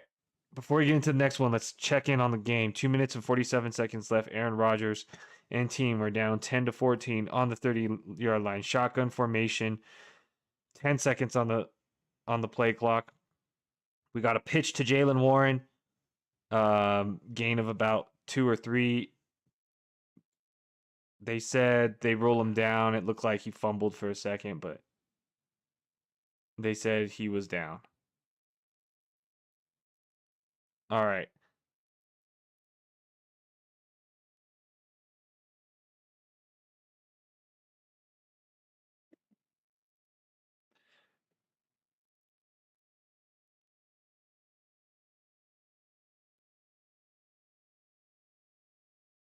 All right. All right. So, 2nd and 7. Snap is taken. Pass to Jaylen Warren again. Breaks a tackle. First down. All right. Get some yards. Looks like it's the 2-minute warning here. So, with the 2-minute warning being taken, let's continue this roll. Now, I know Dalton Kincaid is injured, okay? But for me, based on what we saw last week with the Bills taking a loss, and, it wasn't like Atlanta scored a whole bunch in the second half. There was opportunity for the Bills to come back, but, you know, their offense didn't do all that much. So, with how well Kincaid has been performing, um, you know, before he got injured, and what it looked like the Bills kind of stalled a little bit, especially in the red zone, without Kincaid.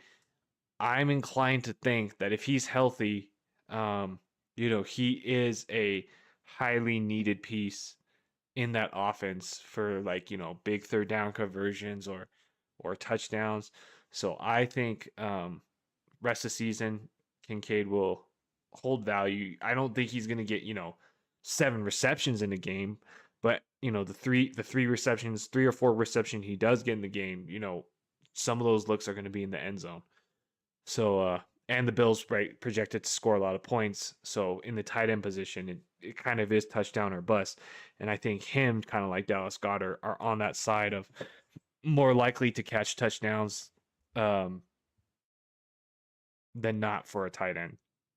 So stock up on Dalton Kincaid, stock up on Sam Darnold, wide receivers, George Pickens. This man is playing out of his mind.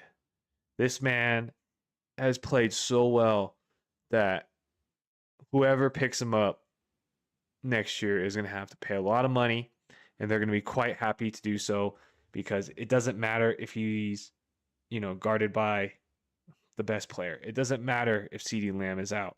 He has proved week after week that he can play football, that he is one of the best receivers in the game. So I don't think you have to look at trading him because CeeDee Lamb is back. I think with how bad Dallas's defense is and how good Dak Prescott is looking, I think it is reasonable to assume that like how Joe Burrow was able to feed Jamar Chase and T. Higgins, that this Dallas offense could feed both CeeDee Lamb and George Pickens. So if you want to trade him, he does have high value right now. But if you don't want to trade him, I don't think you have to. I think he will finish the season as a top wideout. All right, we're back from the break on the 48-yard line. Man in motion, handoff Jaylen Warren, going up the middle, gain of about 4 or 5. Second down, we're about midfield here, just past midfield. Second down, we're in the 2-minute drill with Aaron Rodgers and the Pittsburgh Steelers, who are down, I think, 10-14 after a interception that led to a T. Higgins touchdown. We got Jaylen Warren running up the middle again for a couple yards. Not much. Cole says, I sent Myers and Hollywood Brown for Kamara. Hopefully he likes it. I think that's fair. If that person needs wide receivers, you're consolidating 2 and getting 1. So we'll see. And yeah, just be willing to negotiate. But for that, I'm not giving up BTJ for sure. I'm not giving but I like what you're trying to do there. Yeah, for sure. Get some of that running back depth. So 3rd and 4, and Rodgers dropping back, finding his man over the middle. First down, Jaylen Warren. 49 seconds left. I think Pittsburgh might be taking their first timeout. Let's see. Yeah, Pittsburgh is taking their first timeout. 49 seconds left. They're just past midfield. They just got the first down. All right, and while we wait for this, so George Pickens, good. DeAndre Swift for the running backs. He had a great week last week, so I have to shout him out for where he's at. Maybe Ben Johnson and team found out how to better utilize the run game in him. His attempts weren't that high.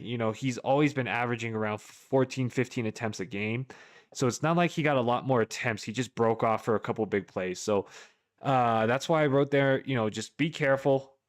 His stock is up, but just watch his attempts this upcoming week to see what kind of are they valuable attempts or are they not? Because why they were valuable last time is they got him in open space.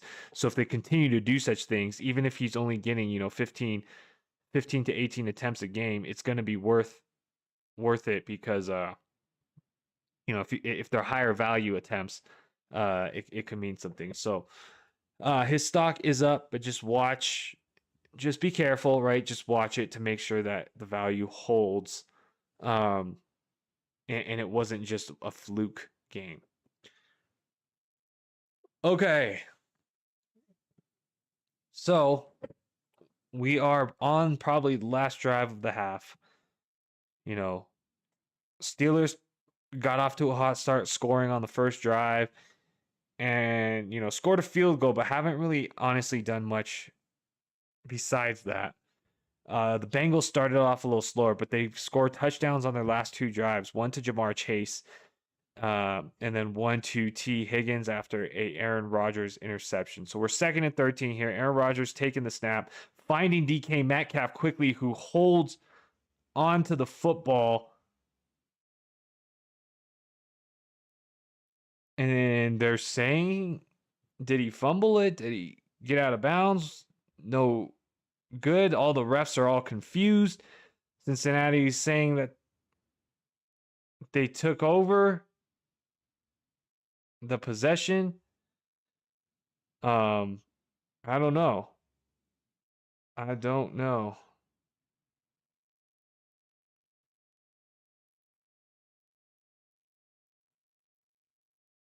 Oh man, that's a crazy play. That's hard to tell. Is he intercepted? Does the guy have possession? It so it looks like Metcalf had 2 feet in, and then the defender kind of rips it from him. But the question is, does he maintain possession of it before he goes out of bounds? Because he's basically falling out of bounds at the same time he's ripping the interception away. So this is probably either going to be an incomplete pass or an interception. But holy smokes, how do you even see something like this live? Like, there's so many things happening. It's like, does he have the possession of the ball? If he has possession of the ball, does the other guy rip possession and gain possession? And it looks like they're saying it's an interception. Wow. They're saying it's a turnover. They're saying it's a turnover. Wow. Ryan says, do you think Gibbs and JSN for Saquon, Sutton, and Brian Thomas is a good trade? Oh man. I would rather have the Gibbs and JSN side of that. Um, you know, I don't think, I think both sides can win, right? I think both sides can win. Um, Obviously, if Saquon and Brian Thomas pick up their value to where they would be drafted, that side's uh, is a winning team, right? And if you need depth, I could see it. So, like Ryan, when I would look at this trade, right, and I would first ask myself, what's my record, right, and what am I trying to accomplish with this trade, right? And if I was 5-1, 4-2, and it's not like I needed depth or things like that, and I was just kind of forcing the trade, I don't think I would do it. But like, let's say I'm, 2-4, struggling, then I would more consider it because I need something to change, right, in order to make playoffs. If I'm looking for depth, right, like I'm weak at wide receiver, and I need multiple wide receivers, I could see that. But I think, JSN is the best receiver in that trade. And I think, even though Gibbs has not had as the upside of opportunities, I think, um, that's how I would that's how I would interpret it. Is I think you're giving up the best players. All right. Cole's like crazy pick. Yeah. Yeah, that was a crazy pick. And then all right. Oh, I see. So somebody is I guess spam in the chat. So we'll put this guy in a timeout. Put this guy in a timeout. Um wow, that was crazy. So that really was a pick, huh? Man, that was insane. That is insane.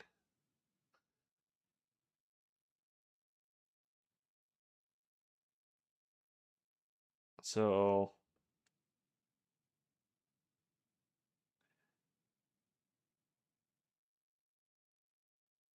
what are the box scores saying? The box scores are saying um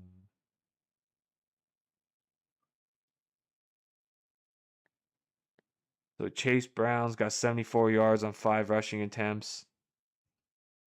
Jamar Chase has 40 yards and a touchdown. T. Higgins has 54 yards and a touchdown. Oh, wow. Joe Flacco knows exactly what to do. Only throw to Jamar Chase and T. Higgins. Otherwise, he'll get fired, right? um, Otherwise, he gets fired, right? So, thanks for the advice. You're currently 5-1. Yeah, for sure, man. You're welcome. If you could drop a like, much appreciated. But yeah, I mean, if you're 5-1, it's almost like what ain't broke, don't change it, right? Unless you foresee issues because of schedule, right? So the only reason I would be looking to trade if I was 5-1, right, is let me pull back up my other sheet real quick. So if you look at the left side, it says ROS schedule, right? Rest of season schedule. So the only real reason I'm making a trade, like let's say in a complete vacuum, Jahmyr Gibbs and Saquon were like doing exactly the same thing on the year, very close to it, right? Then I would look at the rest of the season schedule if I'm 5-1 to say who has the better playoff schedule, right? But I wouldn't necessarily be looking to force a trade just because I wanted to make a trade, right?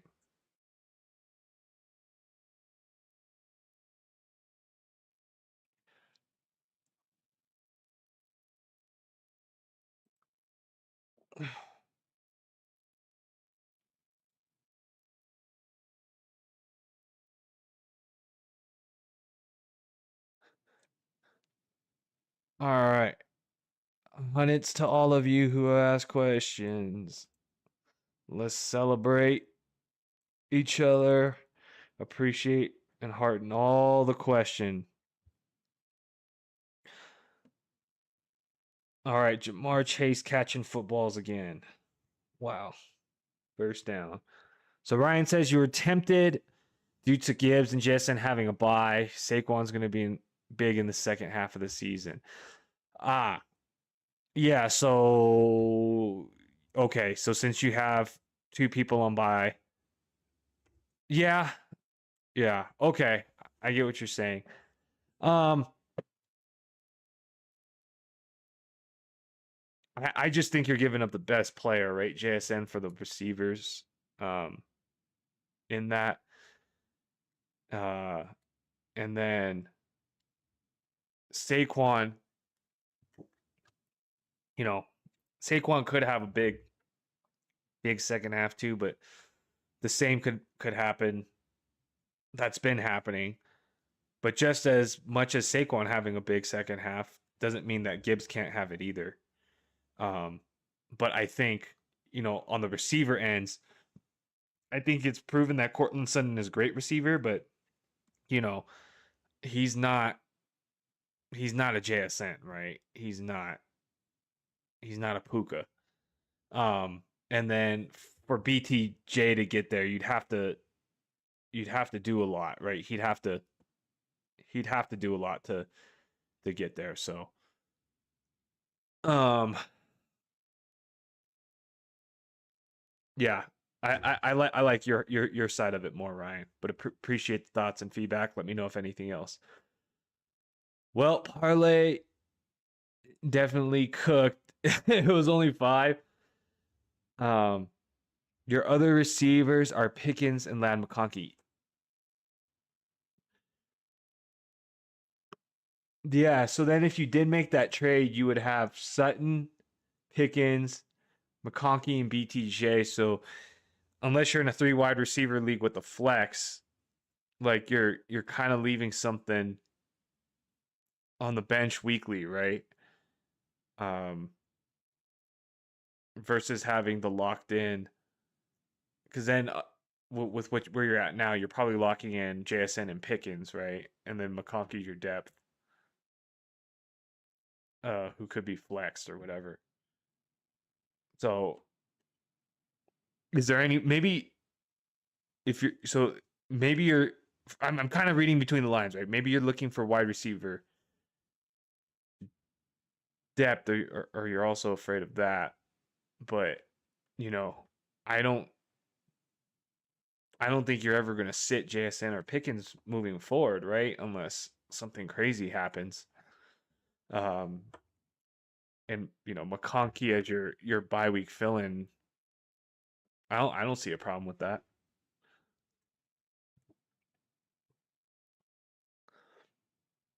All right.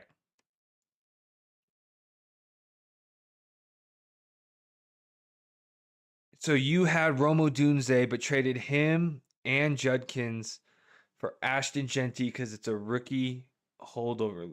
Ooh. Ooh. And you'd rather keep Genty to next year over Judkins. Okay. Got it. Got it. Dang. Dang. So you were playing for the future on that one. So then you're playing Gibbs and Genty then, I would assume. So that sounds pretty good. That sounds pretty good. Plus then you get to keep Genty as your rookie holdover. Yeah. Yeah. That sounds pretty good. You kind of maximized on that value. You have JSN and Pickens,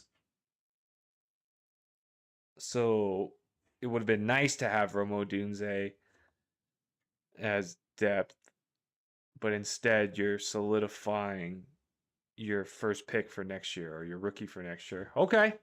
I could dig that. I could dig that. Great job, Ryan. That's I think that's good. Appreciate those questions, but good job. It sounds like your team's doing pretty well. Um Good luck. You got it this week. So, while we're at half, we've gone over the Thursday slide. We went over our stock up.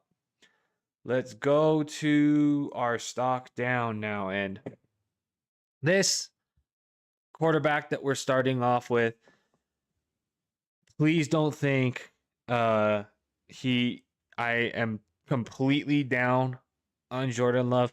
I think this is just a little asterisk here, right? I think it's just a little asterisk next to Jordan Love, or question mark. Maybe a better word is to say a question mark.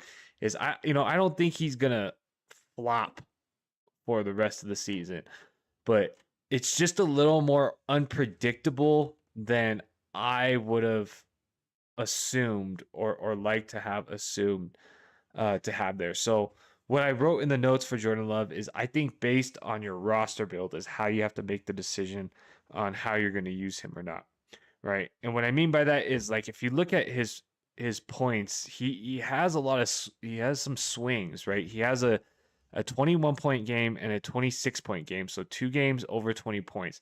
But then he also has an 11 point game, and then the other 2 games are 15. So there's some variance there, right? And if your roster build is needing more stability, I don't know if Jordan Love is the guy, which was what he was supposed to be, right? Is he was supposed to, be a pretty consistent, expected like 2 touchdowns and 250 yards a game, right? Getting you like 18 fantasy points a game, but I don't. If it feels a little shakier than that for me. So I'm not saying I'm completely out on Jordan Love. I'm just saying I would watch this week, and depending on the build of my roster, like, how confident am I rolling this guy out, right? Ryan says this game's been surprisingly close. It has. It has. It looked like what's it called? Pittsburgh came out on fire, scoring right away. Cincinnati looked to struggle a little bit. But then turnovers really got really got Pittsburgh. They, had two costly turnovers in out of their last like three possessions. So that really turned the game around.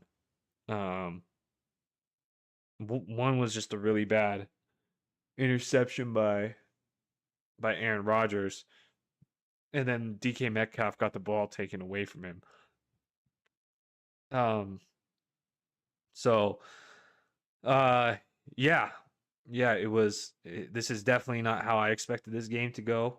Um, I did not think Cincinnati could be leading like this, but we'll see what happens in the second half, right? We shall see. Okay, tight ends. Another guy I want to keep my eye close on to. TJ Hawkinson.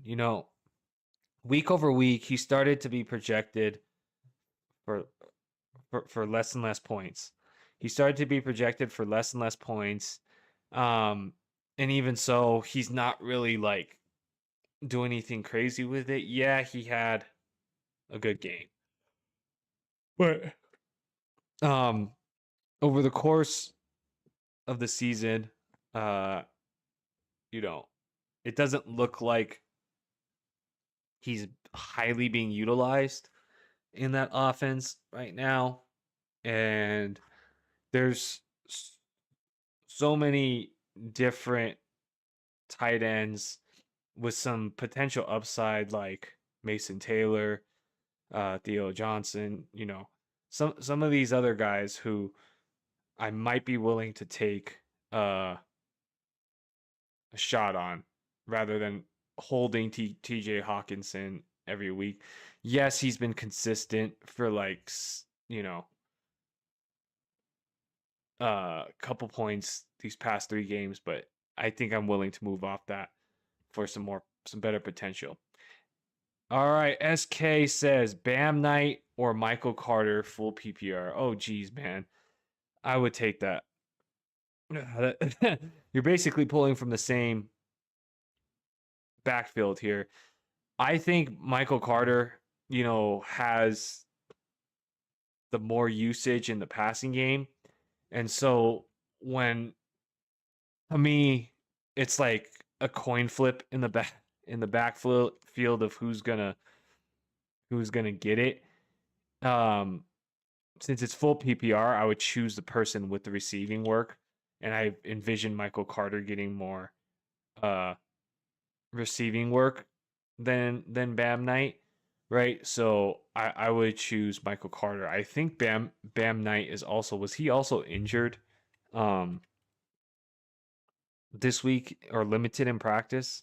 And I don't know if that was just what's it called? Oh, he practiced fully. Okay. He practiced fully today. So he practiced fully today. So yeah, I mean, Bam Knight, you're basically hoping for him to fall into the end zone, right? Um, and if we look at uh Michael Carter's last games, you know, he got targeted 5 times in each of the last games. So he has a little more work. Uh you need 10 points. You know, I would go Michael Carter, just hoping that he catches, 3 or 4 passes and can get you to that 10-point mark. Bam Knight, the only way I think he really gets 10 points is if he falls into the end zone. So that's what I got for you, SK. Let me know if that helps, brought up any more questions.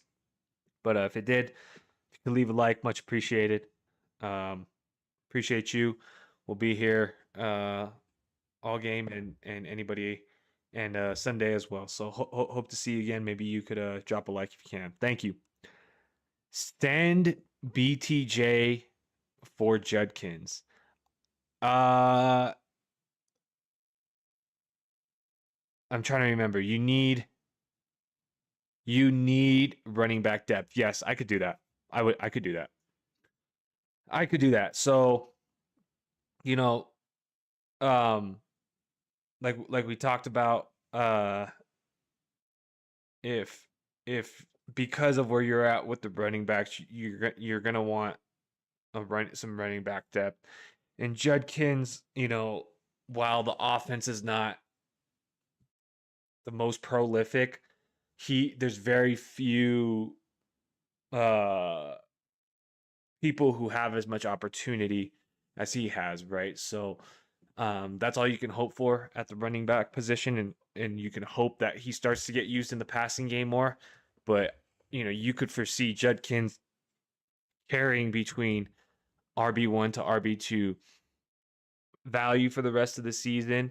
And that's basically where BTJ's ceiling would be, right? Is to get back to that low wide receiver one upside. So I think that's a good trade.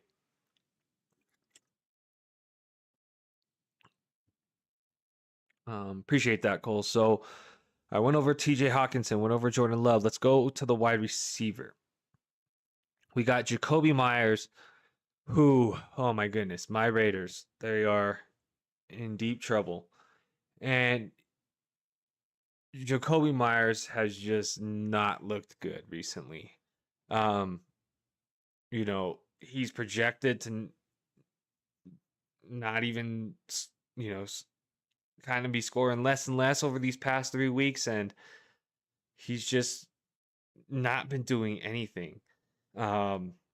So he's borderline droppable at this point. But the only thing is can he potentially get traded? Maybe, right? There was some rumors about that. Even with all this opportunity of Brock Bowers, right, not being there and everything else going on, he just hasn't been able to capitalize. So, I'm kind of starting to moving off him. I was hopeful that Jacoby Myers could finish the season.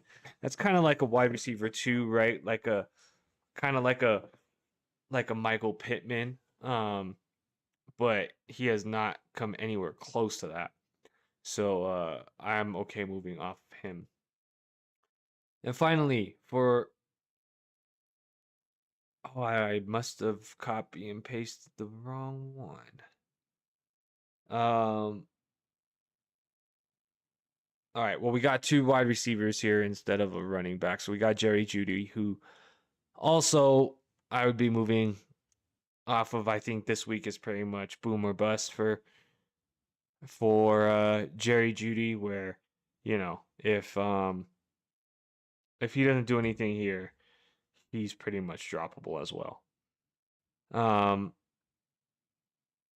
So that's where I'm at with these guys. Let's bring this back up.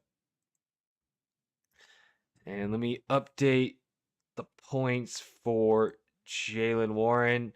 I took my eye off of things while we were answering questions, but let's see where he's at and how he's doing just by watching the game out of the corner of my eye. It looks like he's getting some pretty good usage, so I'm hoping he's got some good fantasy points. Oh, it looks like 9.6. Is that right? Yep. All right. 9.6 so far for Jaylen Warren. Not bad. All right, let's update that. Let's update this.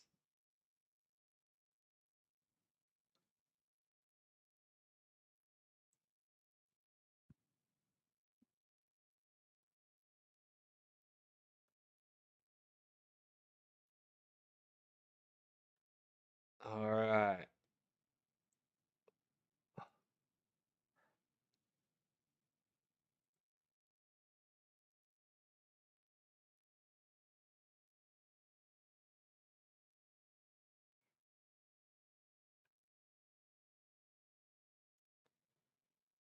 Nine 9.6 share. Cole says he accepted the trade. Whoa, that was fast. Wow. Okay. That's good for you then, right? Or can they can it, no one can veto the trade, or can they? Um but I think that, like, Yes, some people might say that you gave away more on that trade, but with where you're at in the season and trying to make playoffs, right? And needing some of that running back depth and having so much wide receiver depth, I think it's okay for both people to win, right? I think you do win because you're much better starting off Judkins and Brees than trying to play roulette and pick, you know, pick somebody or hope and ride the wave. So I think you did well here. Good job. Good job. All right, let me see. It's already pending. Nice, nice, very nice. Very, very nice. All right. Cole, great job. Great job, great job. Hopefully that shirt serves you well. That serves you well. Now you don't got to worry about who you're playing. All right, let's see what happens in the second half. Here we got Bengals going first. And quick pass to Jamar Chase on the outside. And shoestring tackle, gain of 5. If he stayed on his feet there, he would have went far. He would have had some yards. So a shoestring tackle right there. And Jamar Chase almost had it in open field. Just couldn't stay on his feet.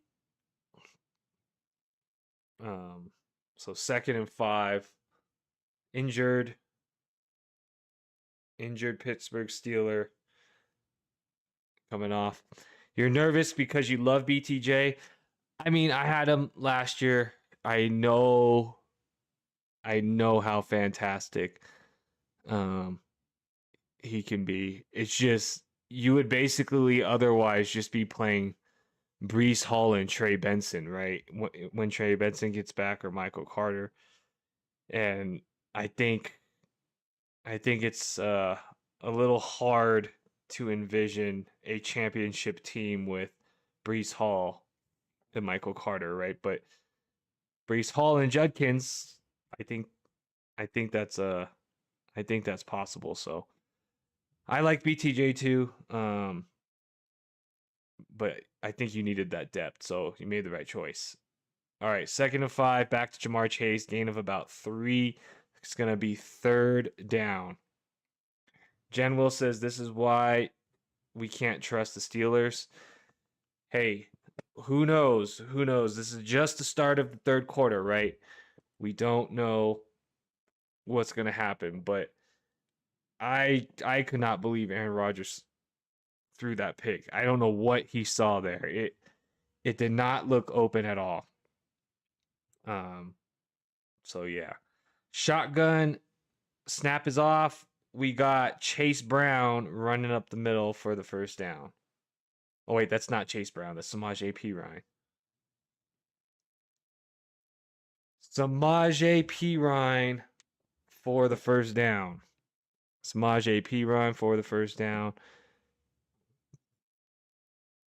We got 1st and 10 for the Bengals. And they have already put up as many yards tonight as they do per game at 233 yards. So they are playing well in this 1st half. Snap is off. Chase Brown finding some room. Got about 7 yards. Say it like a French. Say it like a French. How are you supposed to say it? Parine? Samaje Parine?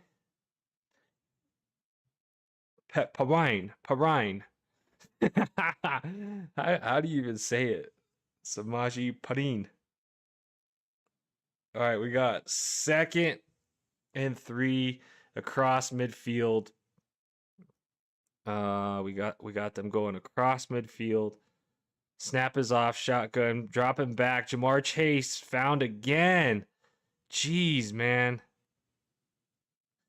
So this is good to see, right? This is good to see in the sense of how they're getting how they're getting around the problem, because the problem with the Bengals right now is their offensive line is trash. So and how they're getting chased the ball is they're getting it to him quick. So they're getting it to him quick. Um, for a lot of stuff in the middle of the field, and then they're floating stuff to the outside when they want to try to go long. So uh they're definitely playing around their weaknesses right now. We'll see how long they can keep it up um in terms of the duration of the season. But that's where what the adjustments it looks like they made to me is they're hitting these guys quicker, right? Quicker now, which is good. By the way, Bozeman practiced yesterday, but not today, and Andre James started in training. I know he isn't a world beater, but surely he's somewhat no worse than Bozeman. Hold on, let me watch this play real quick. Red zone, 18-yard line. Oh, Chase Brown for nothing.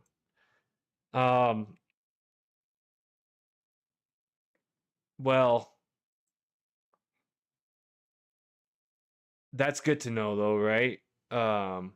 Because the Chargers could really use some help, right?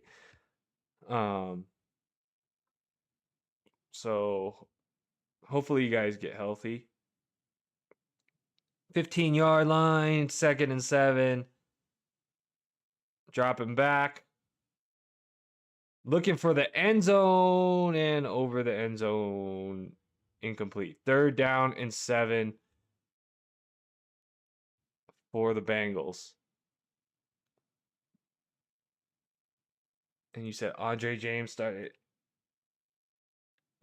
in training.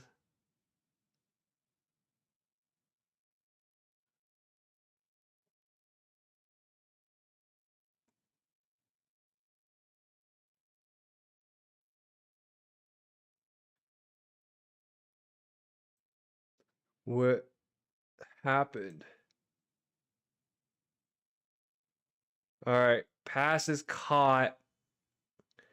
Looks like they'll have the first down or be just shy of the first down. So the Bengals are marching it all over the Steelers defense.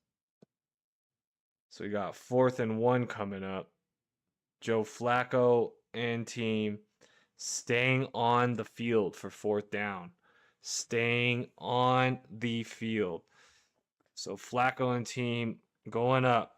8 seconds left on the play clock. 2 seconds left. And quarterback sneak.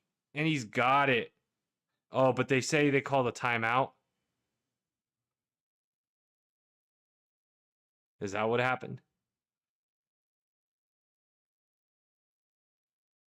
It looks like they might have called a timeout. Oh, no, they threw a challenge flag.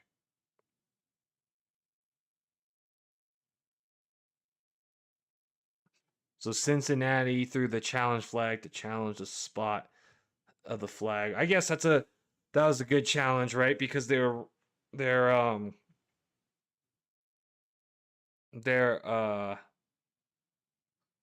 timer was running down. They ended up probably getting the first down, but if they were gonna wait anyways and potentially call a timeout, might as well call the challenge there. So call the challenge. We'll see what it comes up. It looks like they'll probably get the first down. But Cincinnati making a nice drive here for the first drive of the second half, spending a lot of clock, marching it all the way down. We'll see if they could punch this into the end zone. We shall see if they could punch this into the end zone.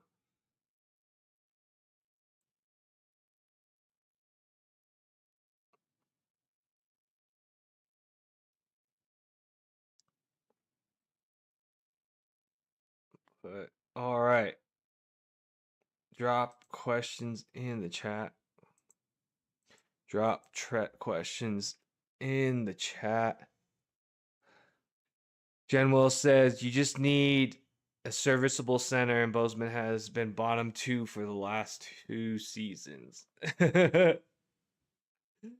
Yeah, you you just need a serviceable center. You guys just need some stability. There's been so many moving parts throughout the season.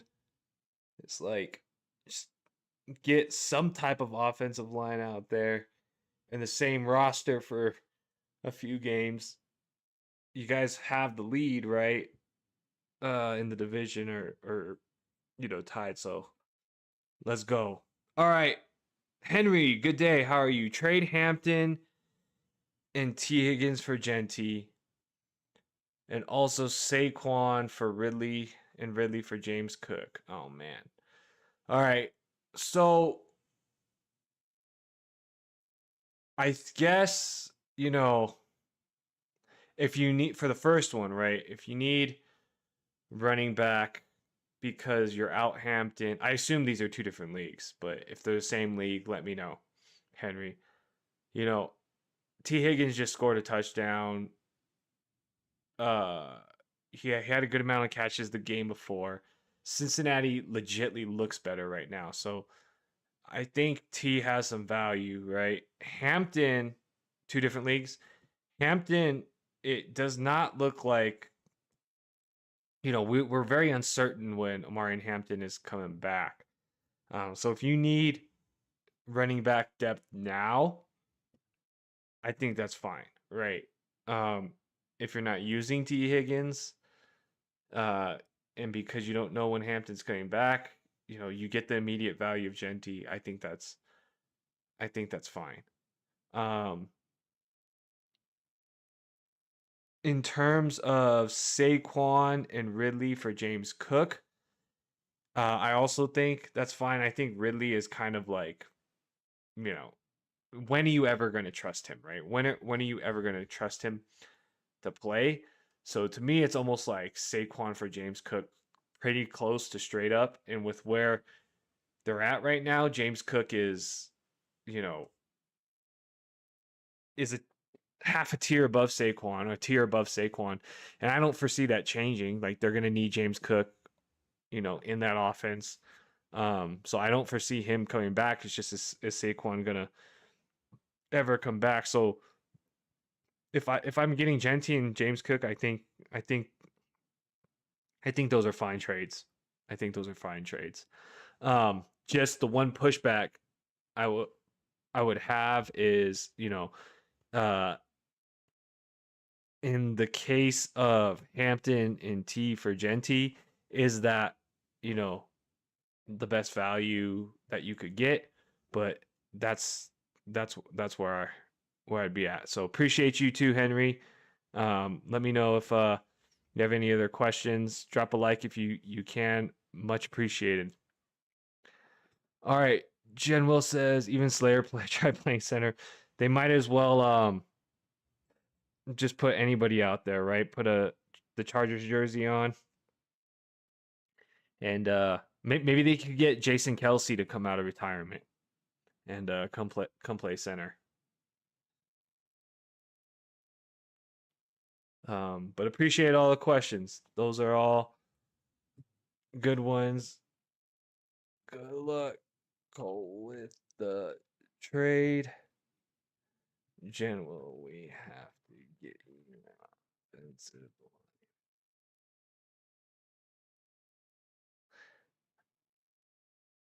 Thanks, Henry.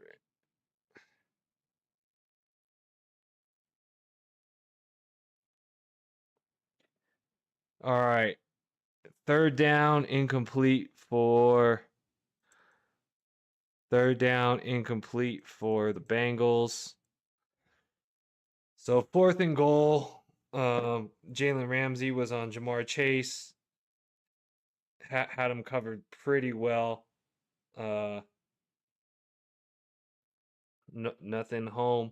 So we're kicking a field goal here for the Bengals. They basically took half the third quarter on this drive, which is crazy. They really, really, field goal is good. Milk the clock. They milked that clock in this quarter. So Aaron Rodgers and team will be taking the field shortly. They will be taking the field shortly after Joe Flacco and team. Joe Flacco and team was able to string it together for, oh my goodness. Yeah, there's a bear outside my house right now. Nice. I was like, what was that? My ring went off and there's a bear outside. Oh man. That's funny. Yeah, so at the looks like he's back this week, but still no Higgins, and said Bozeman will be out by the looks of it. Yeah, well, who you guys playing this week anyways? Who are you guys playing? Oh, you guys are playing the Colts. Ooh, that's a good game. That is gonna be a good the Colts. They're man, they're a lot better than I would have thought this year. The Colts. Man, that's gonna be a good game though. That'll be a really good game, I think. Hopefully you guys come out on top. Hopefully you guys come out on top. All right, so Kenneth Gainwell running it back to like the 40-yard line ish, I think.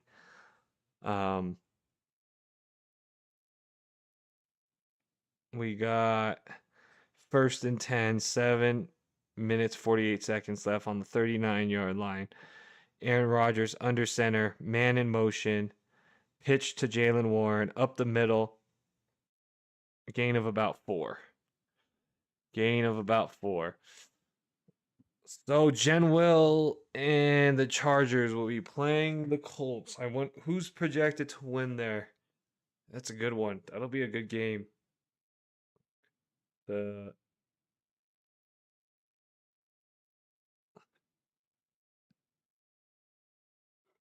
Quentin Johnston's playing too again, so see if Herbert can wheel and deal and dish 3 touchdowns. Shotgun formation for Rodgers, 2nd and 5. Pitch again. Warren picking up the 1st down. You think you have a line of negative 3.5? Okay, are you guys at home? Is that what? Let me see.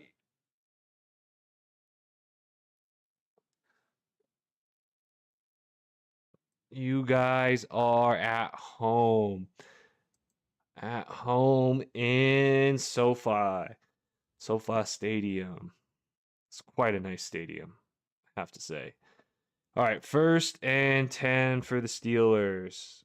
We got 1st and 10. Rodgers under center on the 50-yard line. We're at midfield.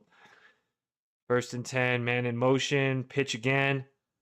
Let the run develop. We got Jaylen Warren. 1 man to beat. Oh, he almost had it. But he good big chunk play. He almost broke free for the touchdown, though. That would have been really sweet. But he got about maybe 20. Man.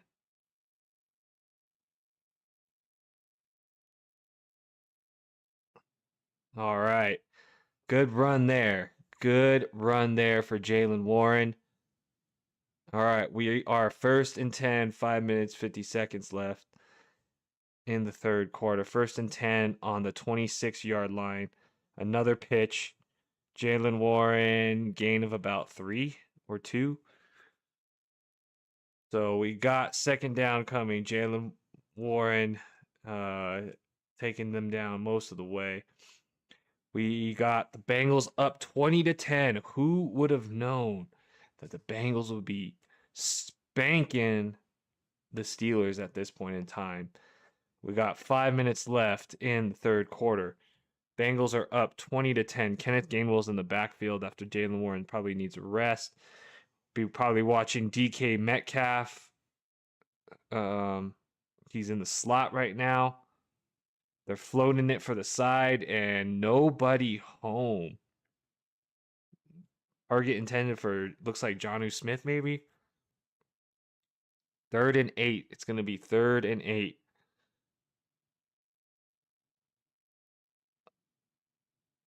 Oh no, it's for Washington. So 3rd and 8. 10-20. So they can settle for a field goal since it's a 2-possession game anyways, if need be. So maybe look for something conservative here. DK Metcalf one-on-one on the top of the screen. Quick pass.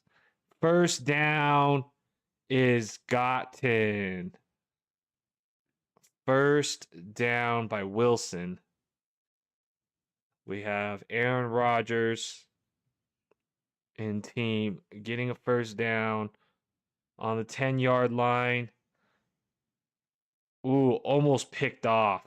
Aaron Rodgers almost picked off again, but there is a flag. And what is this flag? It would be just like the Steelers for it to be an offensive hold. But we got everybody, all the refs talking about it. They're probably talking about what's the spread of this game? How do we do this for Vegas? Just kidding. They're talking it over right now. And fouls on both teams. Since fouls on both teams, they're going to offset and redo play.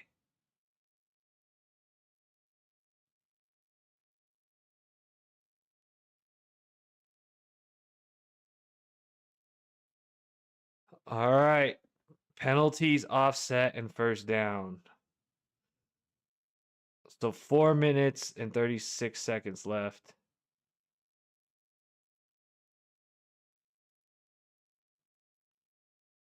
All right. So we got Aaron Rodgers and team on the 10-yard line. Man in motion, shotgun formation. 4.5 minutes left. Aaron Rodgers taking the snap, faking the motion, and they got it to Washington, and they went backwards. They went way backwards. Cincinnati read that play real well. They read that play really, really well. So Aaron Rodgers, 2nd and 18 after going backwards 8 yards. Rodgers finds his man, misses his man. So 3rd down and 18. 3rd down and 18.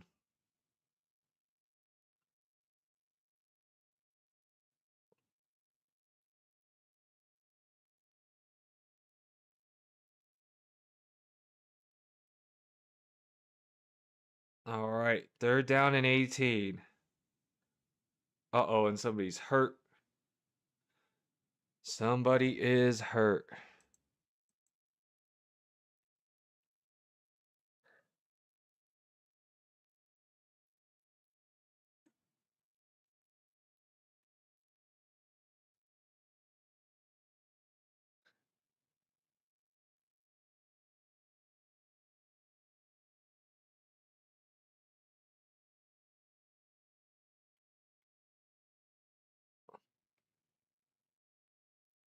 All right. So we got 3rd and 18. They're down by 10. So based on how they've turned the ball over so many times, and it is a two possession game, I'm wondering if they just take something small underneath here, just escape with the field goal and live to fight in the fourth quarter, or if they're going to try to draw a hero play to basically go, get the touchdown, take a shot in the end zone. Um, so we'll see. They got Kenneth Gainwell on the field. They got shotgun formation going on the 19-yard line. Rodgers firing, finding his man. Touchdown. Pat Fryermuth. Touchdown. Boom. Aaron Rodgers to Pat Fryermuth. All right.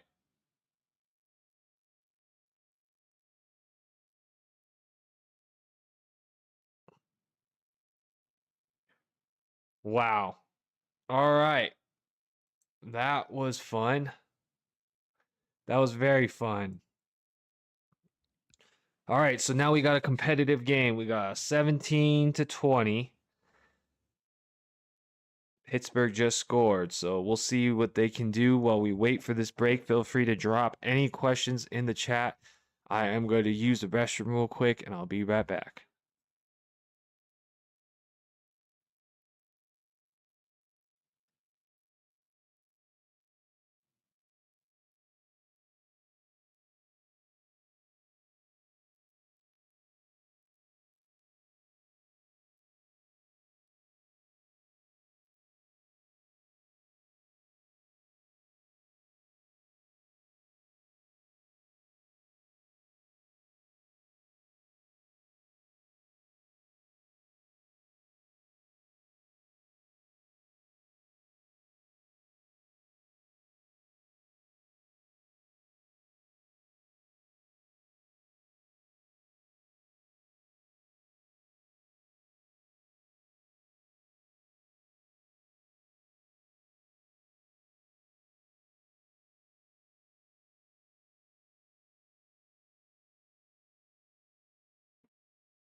All right. Let's see. No other questions right now, so let's see what else we could talk about. As we start this game, let me pull up the matchups for the week. Let's pull up the game. Gets going. So Sunday we head first to London. Rams versus Jaguars. Everybody's excited to see if Brian Thomas Jr. can perform back to the caliber of wide receiver one, what he was last year after a great performance last week. However, they are headed to London, and a lot of times, more times than not, I feel like the London game ends up being a little tougher for offense than not, but we don't know, right? We don't know. Um, and then on the other side of the ball, Puka Nakua, right? Um, I'm without him, it'll be interesting to see if the Rams can move the ball effectively without Puka, and instead, I don't question that Devontae Adams can be a number one target. I guess my main question is how efficient can the offense be without them? So we'll see what that game turns out to be. Morning or early slate, you got Eagles Vikings, could be a slugfest. Patriots versus Titans, Panthers versus Jets, Dolphins versus Browns, Saints versus Bears, Raiders versus Chiefs. So we shall see how that goes. Okay. And now we got we got the game getting started, right? So we have now the Bengals taking the field. Bengals taking the field after Aaron Rodgers just scored with Pat Freiermuth for a touchdown. Now 17-20, Bengals lead, Bengals ball on the 33-yard line. Man in motion, shotgun formation, dropping back, finding Chase Brown in the backfield, nowhere to go. Nowhere to go. Loss of about maybe 3. So it's a loss of about maybe 3-ish. So it'll be a 2nd and long. They're showing Joe Burrow with his hurt foot. 2nd and 12. It'll be 2nd and 12. Showing Joe Burrow in his walking boot. But I think Joe Flacco, for some reason, is fitting way better here than Cleveland. Fitting way better here. So we got shotgun formation for Joe Flacco. 2nd and 12, dropping back, finding his man, T. Higgins, gain of about 6, maybe 6 or 7. It's going to be about 3rd and 5. 3rd down and 4, they're saying. So big 3rd down here after the Steelers score. Bengals will want to march this ball down the field, but big 3rd down here for the Steelers, down 3, trying to 3 and out these Bengals after some great possessions. Flacco going deep, finding his man, and he's got him. He's got him. Wow. Wow, wow, wow. What a play. What a play.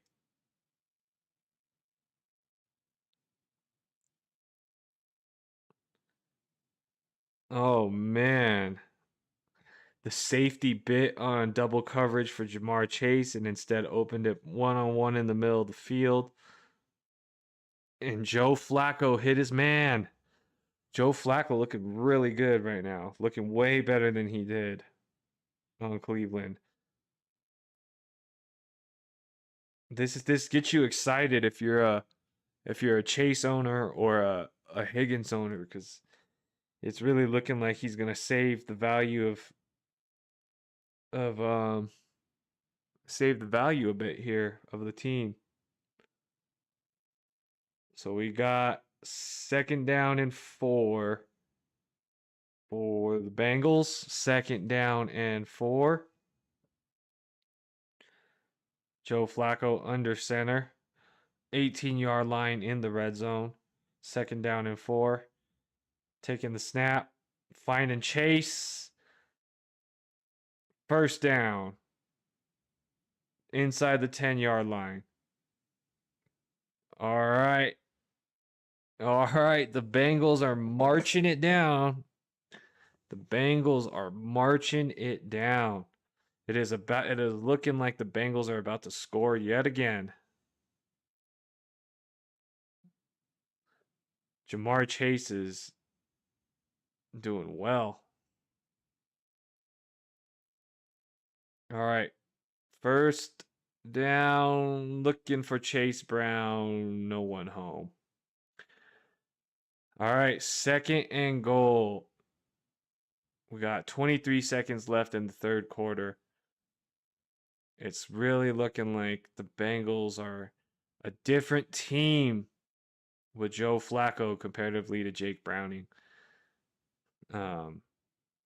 He's just moving the football down the field. It doesn't even look like sacks were a problem, but 2 weeks ago Jake Browning was getting sacked like crazy. So 2nd and goal. Shotgun formation. Takes the snap up the middle with Chase Brown. Gain of about 3. It's going to be maybe 3rd and 5, or it's 3rd and goal on about the 5-yard line.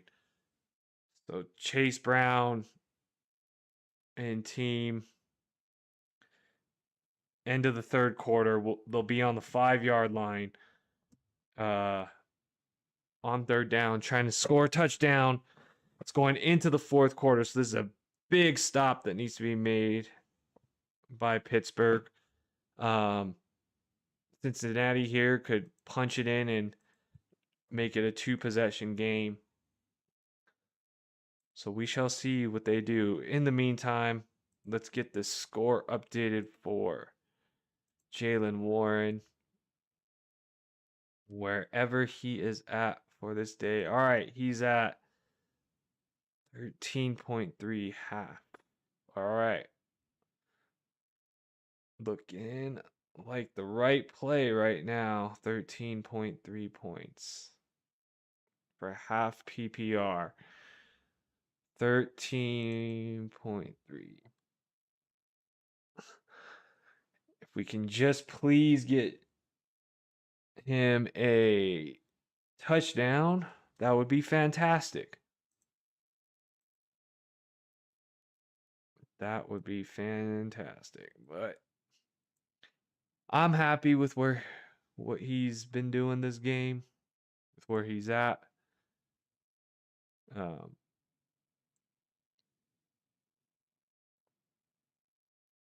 We'll see what happens here with the Bengals, though. Who would have known that they have so many opportunities right now for touchdowns? Definitely looking like that trade for Joe Flacco was the right decision. It was the right decision.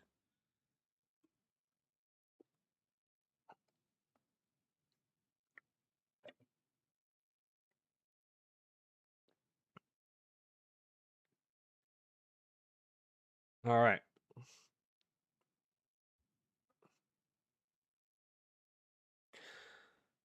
So let's continue the one slot.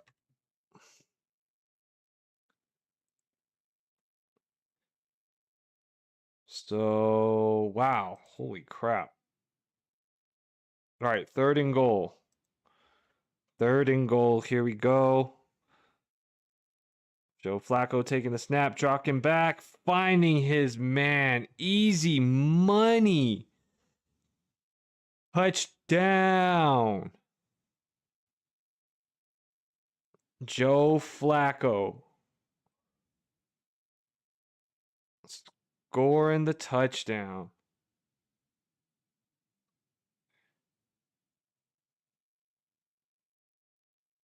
Touchdown.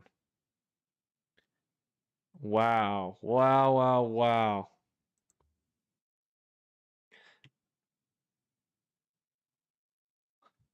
So, Gainwell is sailing.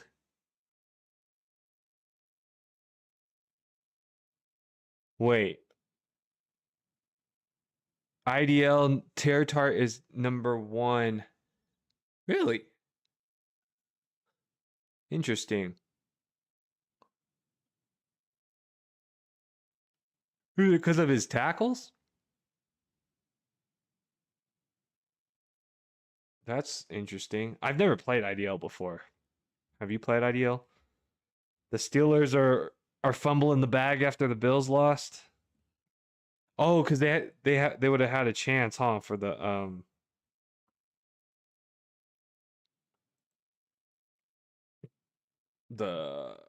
not the conference. Oh yeah, because the Colts are 5-1. Man.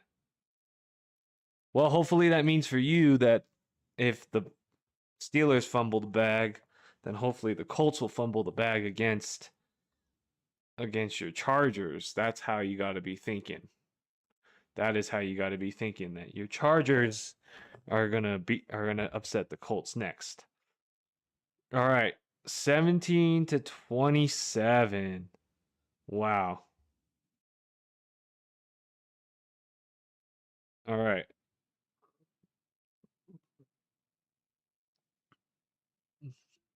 Fourth quarter is starting. We got Jamar Chase is going nuts. All right. Here we go.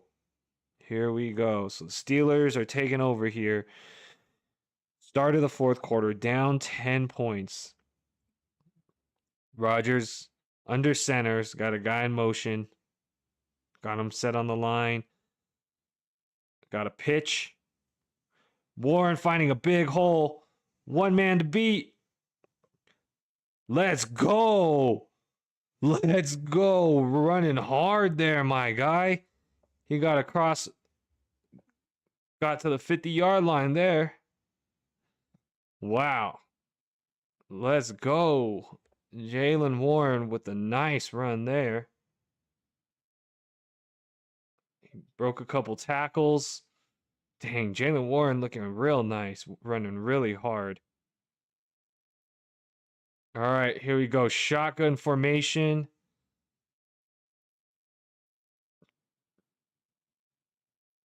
They got it out quick there. First down. Pat Freiermuth, first down. First down. You forgot to say Mac was limited yesterday and today. Leave him out because of his age. Yeah, I think you're better off just letting him get, like, he can be a menace, right? So letting him get fully healthy, then try to force him back too early and re-aggravate an injury, right? I mean, you guys are playing for the long season, so I agree with that. Definitely agree with that. Man, I forgot you guys had Mac too until you said that. I honestly forgot. Man, your guys' defense is a little injured, but it could be pretty good.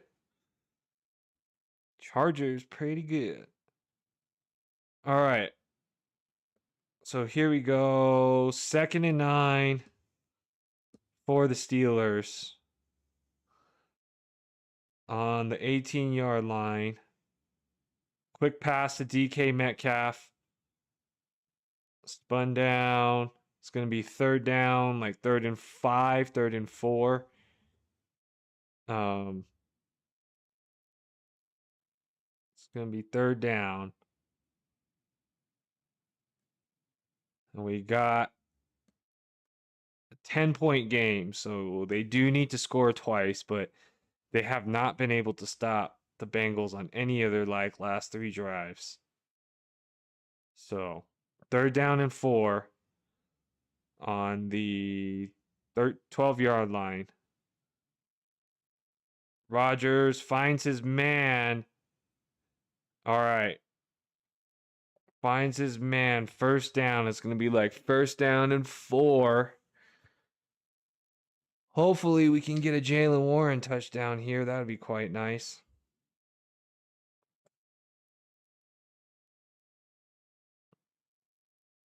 All right. 1st and goal on the 4-yard line. Box is stacked. Give it to Warren. Nowhere to go. Pushing. Maybe got about 2 yards. So 2nd and goal.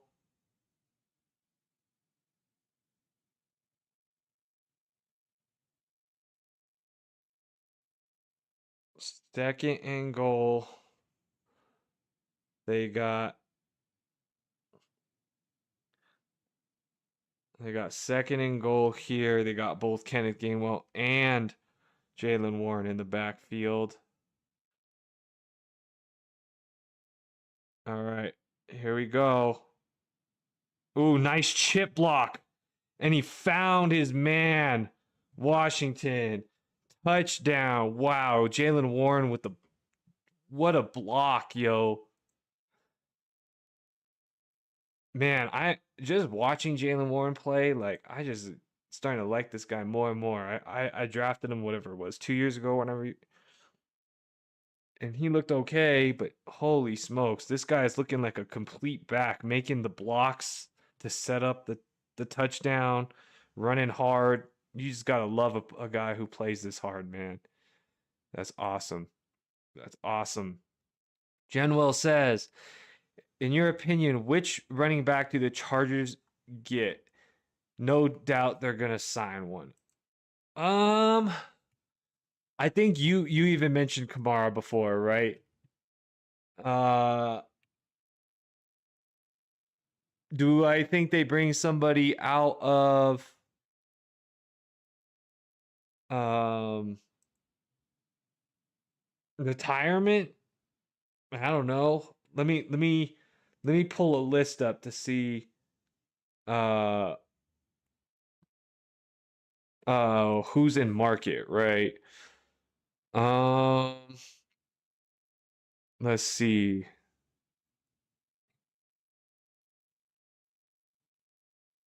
I know we talked about Alvin Kamara before. Um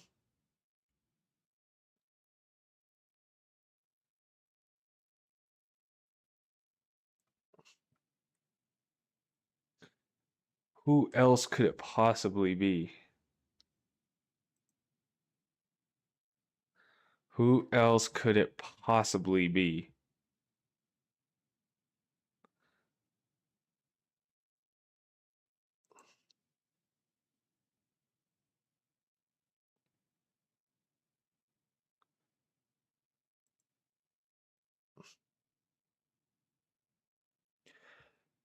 Um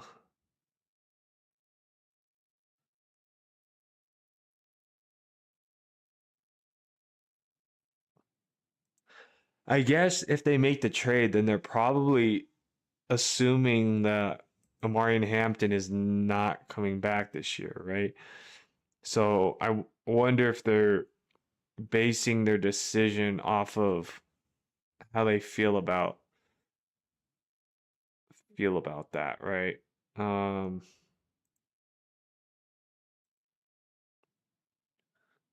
Brees Hall, I guess, is a possible.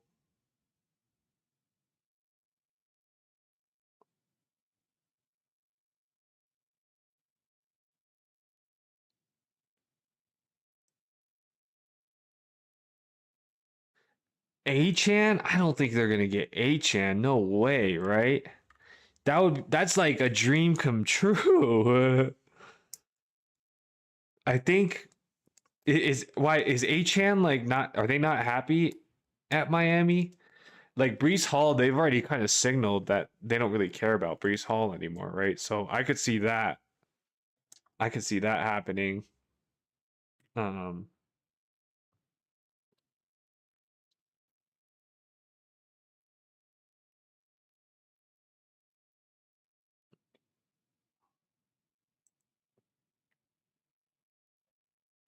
um,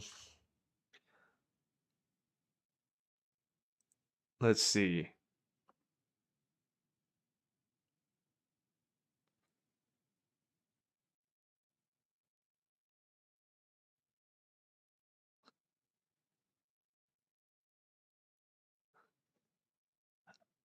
Yeah, I don't know. That's tough. I guess Hall or Kamara are probably the most likely possibilities, but I mean, I think Kamara like wants to finish his career at what's it called, right? Um, I don't know. Maybe they can they get like a can they get a backup too that is like a potential starter, like somebody playing um in a secondary role.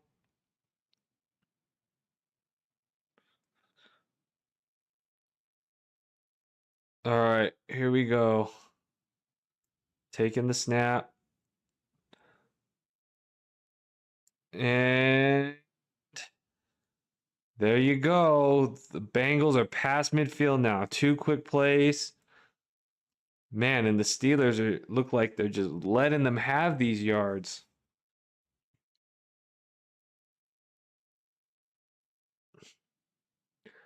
You think Hampton will be back, but they want to share that load that Hampton gets. And so does that mean they don't trust Vidal or like Haskins or nobody else to split with him? That's kind of concerning then, I guess. All right, Joe Flacco dropping back. Ball tipped. Ball tipped there.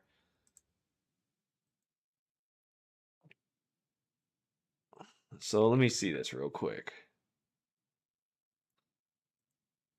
So we got running backs here.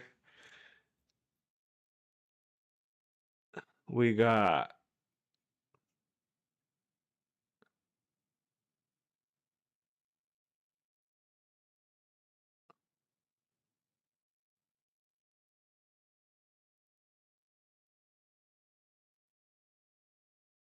quick throw to Jamar Chase on the outside. Gets about 6.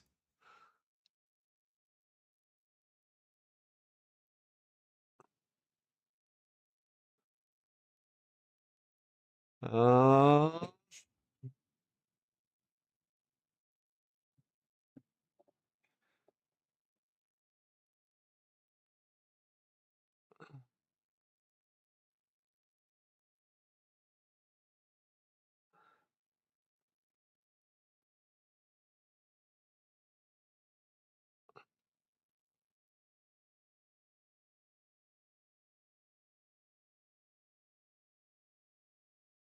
14 catches for Jamar Chase. Is that what they just said?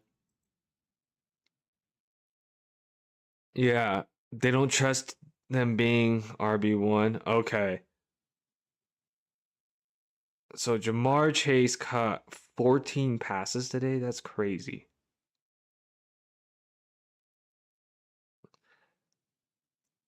Yeah, I don't know who they could get. 14 catches for 128 yards and a touchdown. Holy smokes.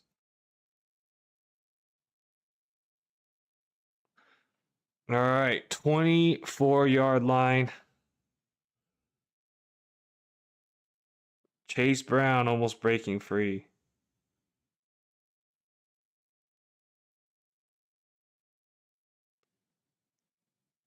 They don't trust them being a RB1. Well, are they going to try to get maybe Big Moth out there? Let me see.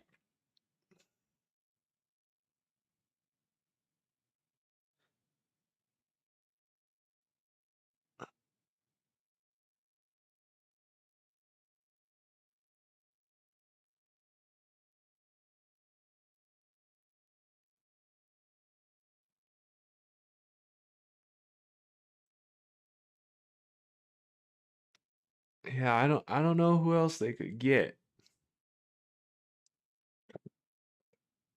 It's gonna be if they get somebody, it's gonna be a move that we're like, oh yeah, we forgot about that guy. It's gonna be like one of those things. Because I can't think of anything, or it's gonna just be like this play like way out of left field that you're like, wow, I never would have expected that. Achan would be crazy, but that's like I think that's hoping for way too much. No. Um. All right. So 2nd and 13. 7 minutes left in the game. Flacco, 3rd and 13 now. 3rd and 13. So they're up by 3. They are up by 3. It's 3rd and 13. So what they would probably do here is they're probably going to take a shot for the end zone and kick a field goal if not. Wow, Jamar Chase just straight up dropped it. Jamar Chase normally doesn't drop the ball like that. Wow. 3rd and 13. And they're floating it. Nowhere to go.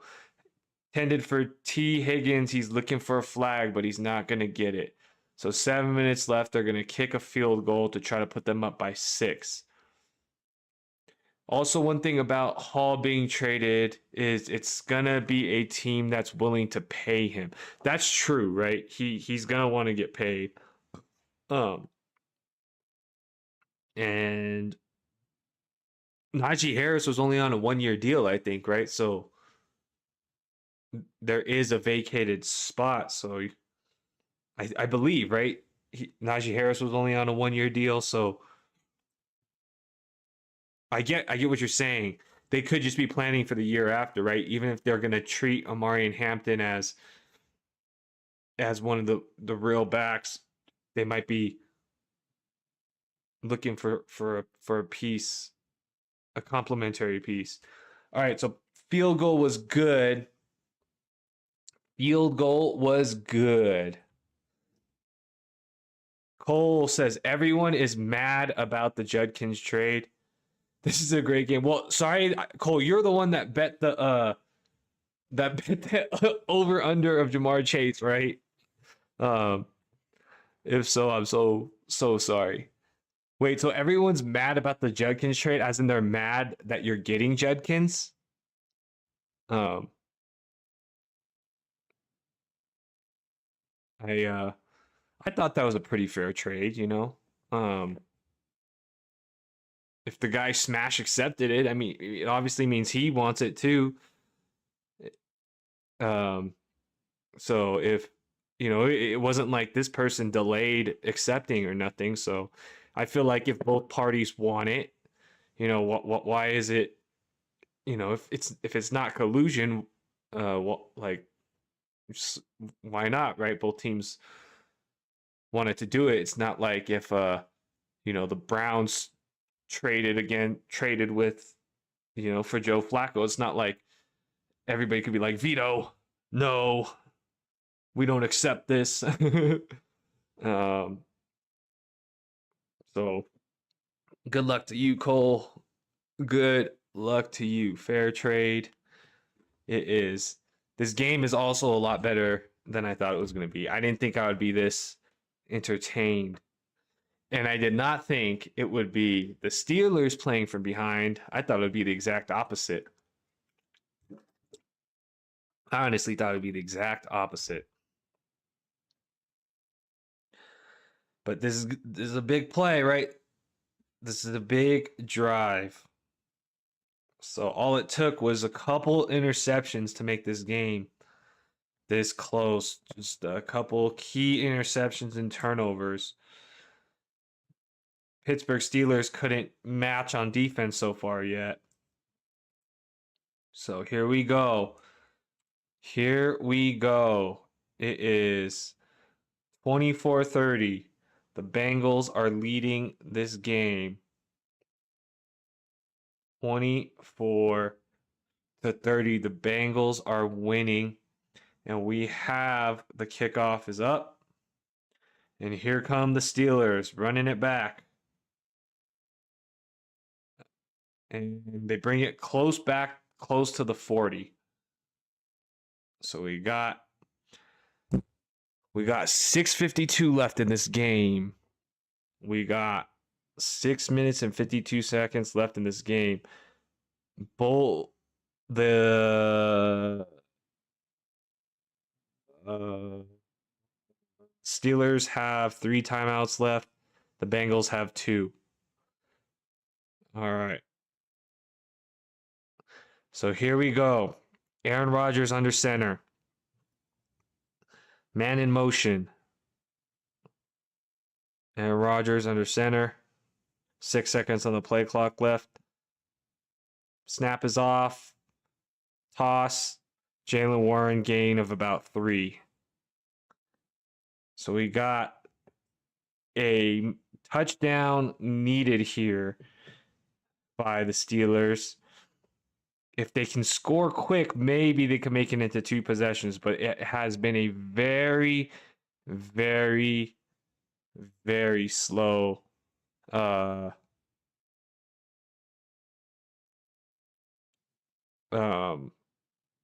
progression, or not slow, very, very hard for the Steelers to stop the Bengals. So we shall see. There was another flip.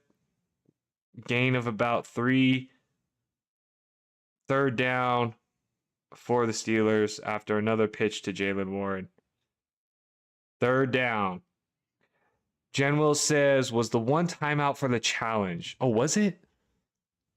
Did they lose that challenge or did they win it? I thought they won the challenge. What was that timeout for? I forgot what that timeout was for. Good question. I don't remember. All right, shotgun formation, 3rd and 4.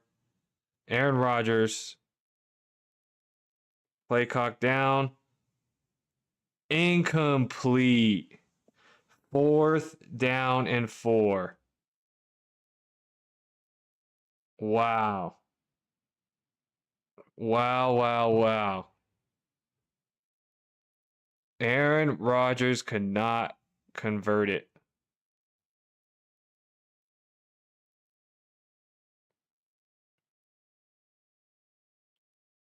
Fourth and 4. All right, so punting team is on. 5.5 minutes left. The Steelers got all 3 timeouts. Fair catch is being called. And they pinned it within the 10-yard line. All right, 5 minutes left. So Cincinnati looking for just a couple first downs to ice this one away. Pittsburgh looking for 3 and out. Looking for a 3 and out. And man, the Bengals have been able to get what they wanted this game. So this is looking like it's pretty good for the Bengals if they just keep doing what they've been doing. They just need a couple first downs and they ice this game away.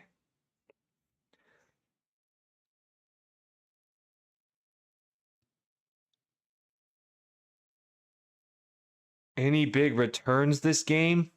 Well, what would you consider big returns? I mean, I feel like with this new kickoff, or are we talking about the same thing by returns, like kickoffs and stuff?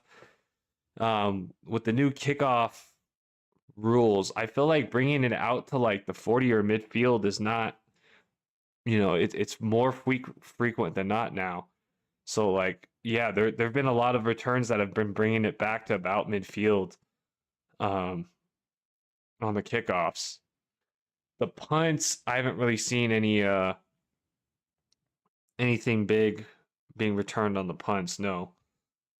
But on the kickoffs, yeah, they've been bringing it back quite often. Yeah, I think special teams, I don't know if special teams had any amazing plays, I would say. But bringing it back to midfield is still good, right? So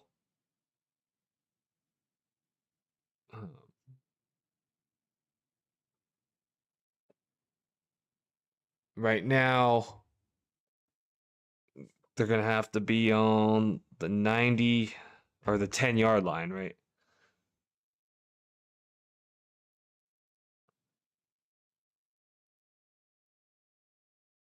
Okay. Here we go, guys. Here we go. Let's see how this game wraps up. We got. You haven't heard DK's name? Nah, yeah, he caught like 2 or 3 passes. He caught them early. That was about it.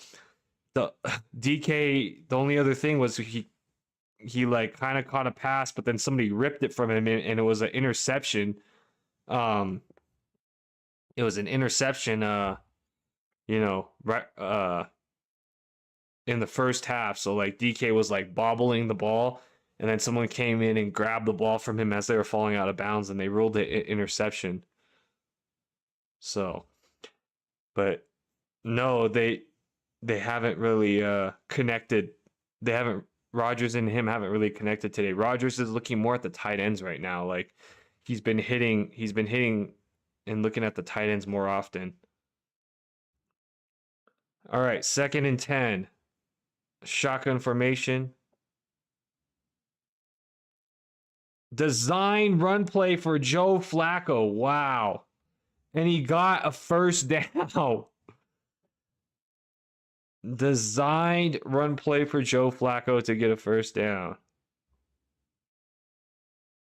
Wow.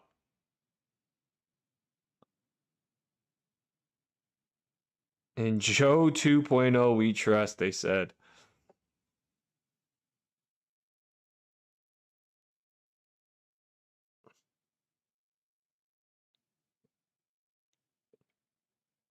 That was a great play. No one guessed Joe Flacco would have ran it himself. All right. We got Joe Flacco dropping back, throwing the ball. No one home. No one home. 2nd and 10. 4 minutes and 21 seconds left. So the time is definitely getting closer. Definitely getting close. You just traded DeAndre Swift, Irony, how do you say your name? Iron Rio. You just traded DeAndre Swift for Nico Collins? You traded away DeAndre Swift and you got Nico Collins. Am I reading this correctly? If I am reading this correctly, you... Iron Rhino. Why? How am I so bad with these names? Oh my gosh. That's hilarious. If you got Nico Collins, you straight fleeced this guy. How did you pull this off? What did you tell this person? Holy smokes. That is some very good. That is what you call maximizing on last week's value. Great job. Earl, great job. You got major value in that one. Somebody was just saying that their league was complaining when they traded Brian Thomas Jr. for Quinshon Judkins, but you are trading Nico Collins. And you had 4 good running backs, so things just matched up. Okay. And it's a 12-man league. Wow. Great trade there, Iron Rhino. 2 thumbs up to you there. That's a great trade. Good luck to you. Are you doing well? Are you have a winning record?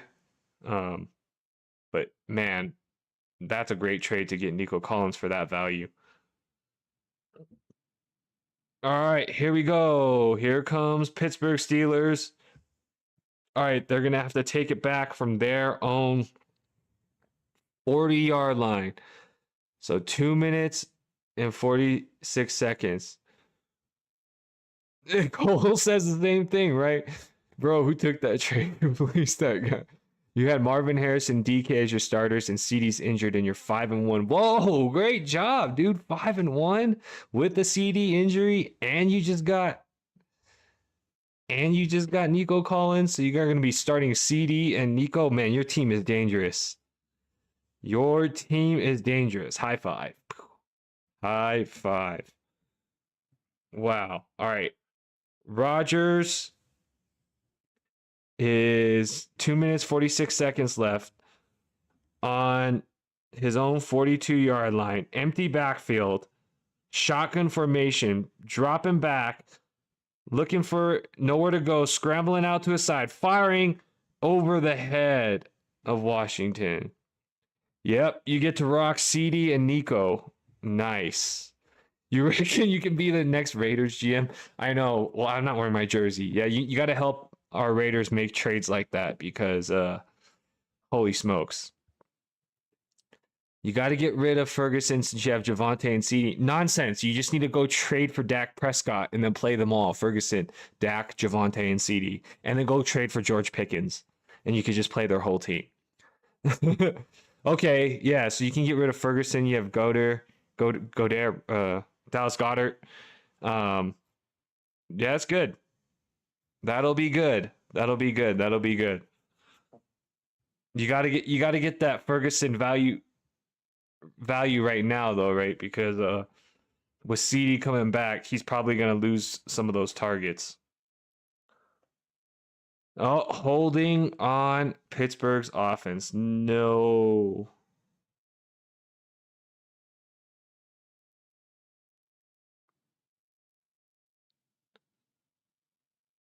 Oh man, what a hold.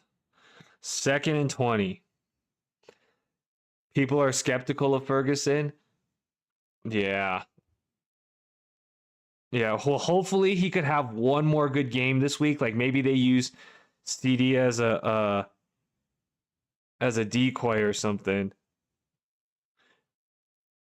Rodgers! No way! No way! Touchdown!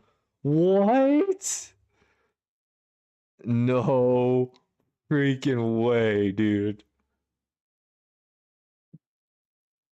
Touchdown, Aaron Rodgers, Pat Freiermuth. Who started Pat Freiermuth this week? Who started Pat Freiermuth? The number 1 tight end on the week, yo. Oh my goodness. Holy smokes.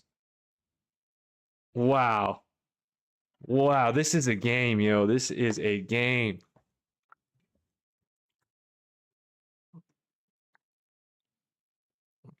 All right, Pittsburgh takes the lead. 31-30. No freaking way. This is crazy. Who would have guessed that the best game of the week would be on Thursday? Oh my goodness. What a game.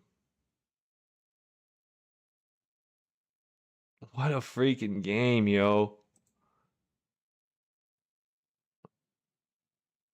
Oh my goodness. All right, let me update my score.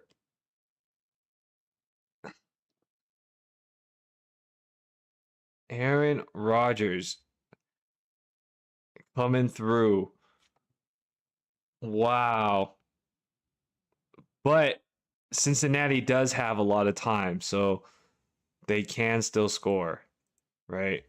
They can still score, and they only need a field goal, so they can kind of control their own destiny here. Um, but if they play some lockdown defense, it's done, right? It's all gonna come down to defense and this play right here, this drive right here. 31-30. Who would have known 60 points would be scored in this game? Iron Rhino says the UNC Bowl has been cooking tonight. Should we trust old man Flacco to come in clutch? You need Gainwell to get 1 more yard for $100. Oh my god. 1 yard? Hopefully there's a stat correction or something for you, bro. 1 yard? Dude, that is so crazy. 1 yard? Oh my god.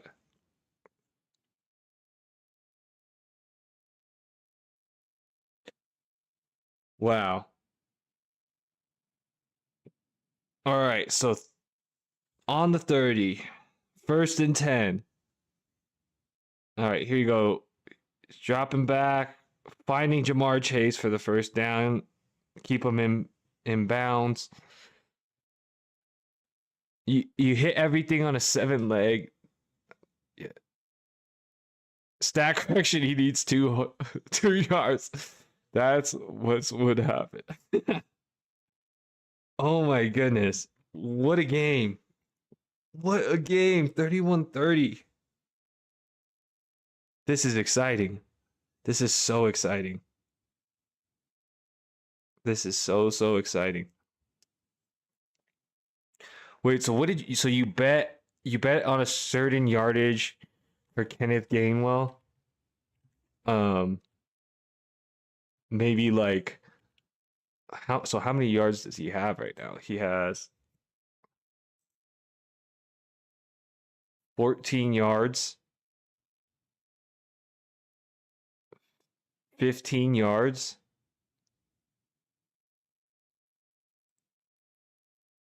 Wait, so you need Kenneth Gainwell to get more than 15 yards? Is that what it is?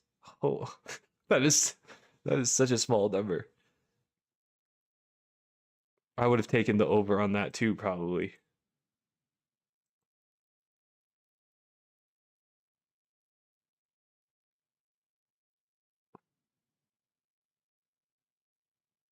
Dang, Pat Freiermuth, 4 receptions, 106 yards, and 2 touchdowns. Wow.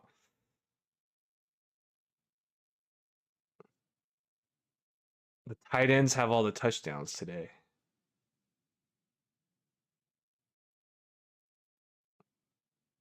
Dang, man. Aaron Rodgers threw 4 touchdowns, all to tight ends. All to tight ends.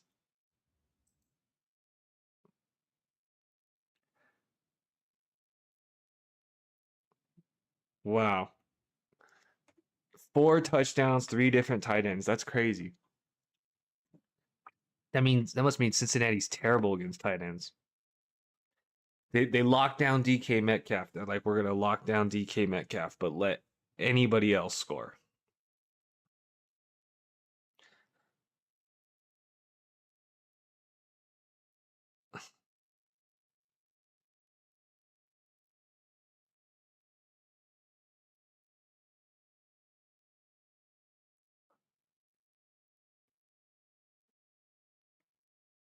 All right. 2 minute warning.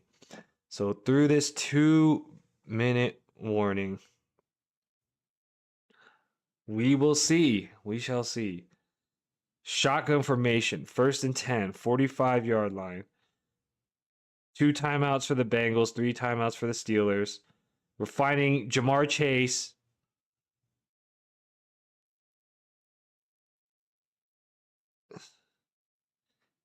16 catches for Jamar Chase. Holy crap, yo.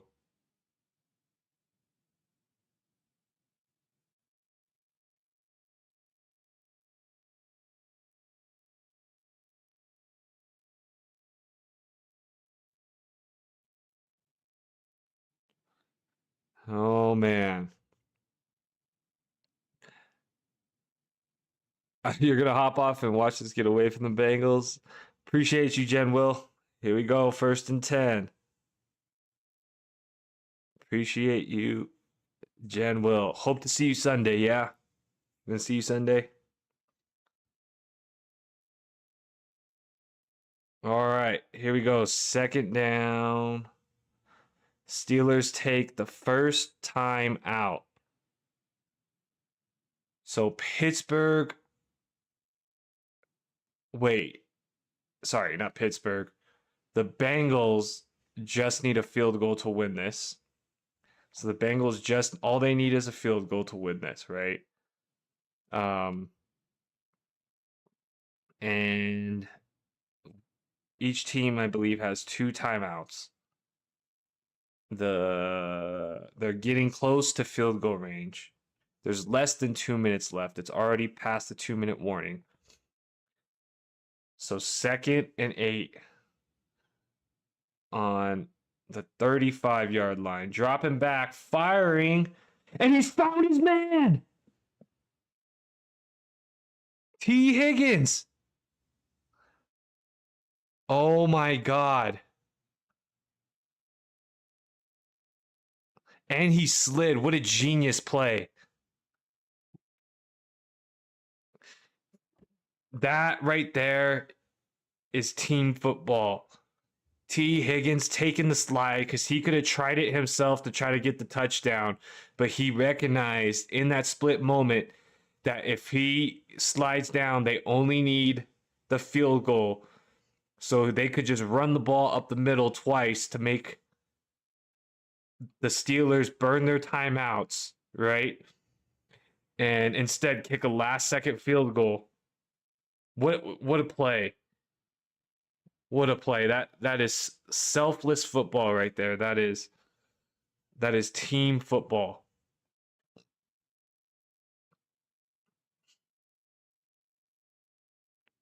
All right, so only one timeout left.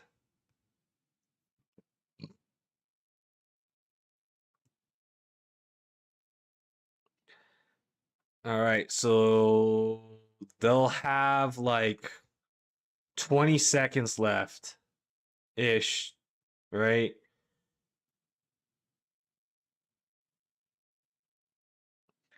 They'll have like 20-ish seconds left after the field goal. Wow, this is crazy. I know, Cole, this is a crazy game. Nobody would have thought it would be this close. All right, so a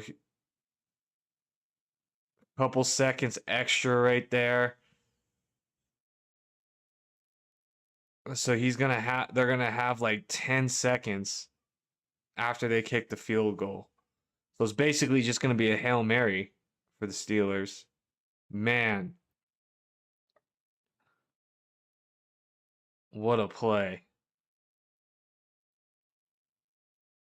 What a play. All right, 3rd and goal.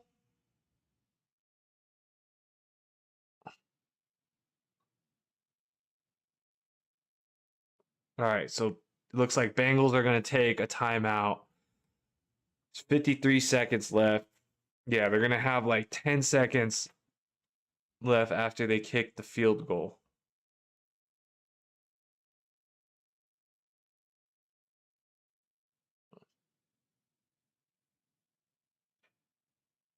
All right. Well, so I guess what they're going to have to hope they miss.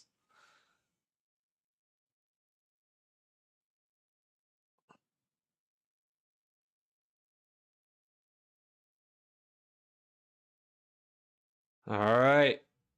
So there's going to be 10 seconds left. So they're going to kick this field goal and they'll have 10 seconds left. So they should win this game. They should win this game.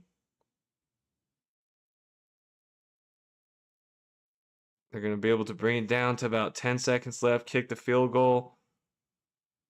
They got one timeout left, right? So they could literally drain it down to the 1 second left on the play clock. Call the timeout, kick the field goal. Imagine they block it. I know. They were just talking about that.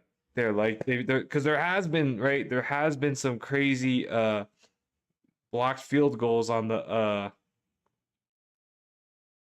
crazy blocked field goals on the game winners. So it has happened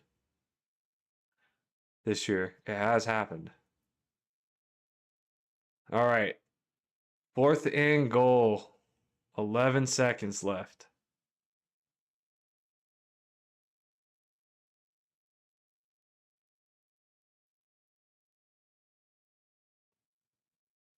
All right. Bengals on the field to kick it. This is pretty much for the game.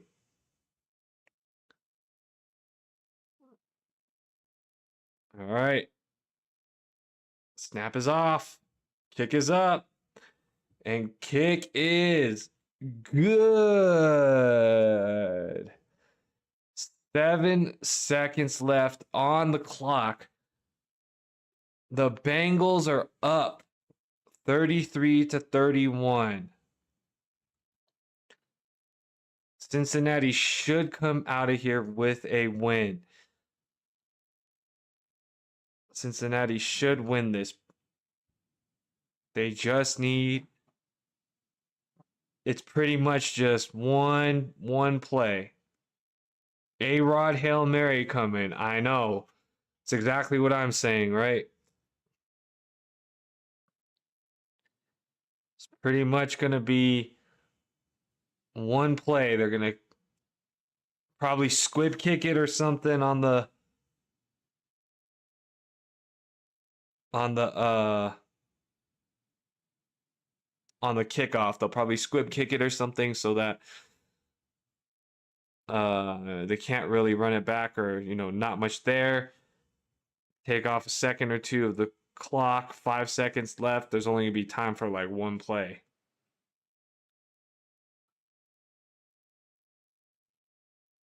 All right, let's see what we do here.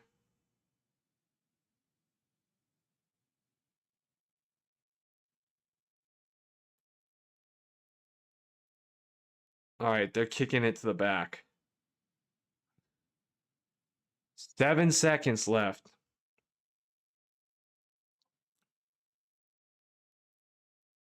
7 seconds left. Here comes.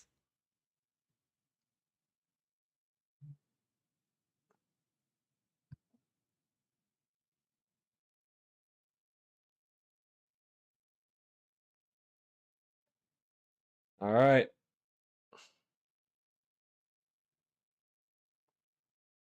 Here we go. 17 seconds on the shot clock, the play clock. We got A-Rod and Rodgers lining up in shotgun formation. 7 seconds left. Snap is off. Quick pass to the edge. And we got 3 seconds left on the clock. So here comes a Hail Mary. Here comes a Hail Mary.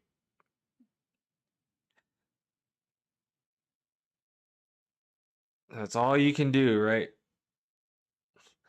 They're dropping 3 back into 3 deep safeties. Probably only going to rush 3.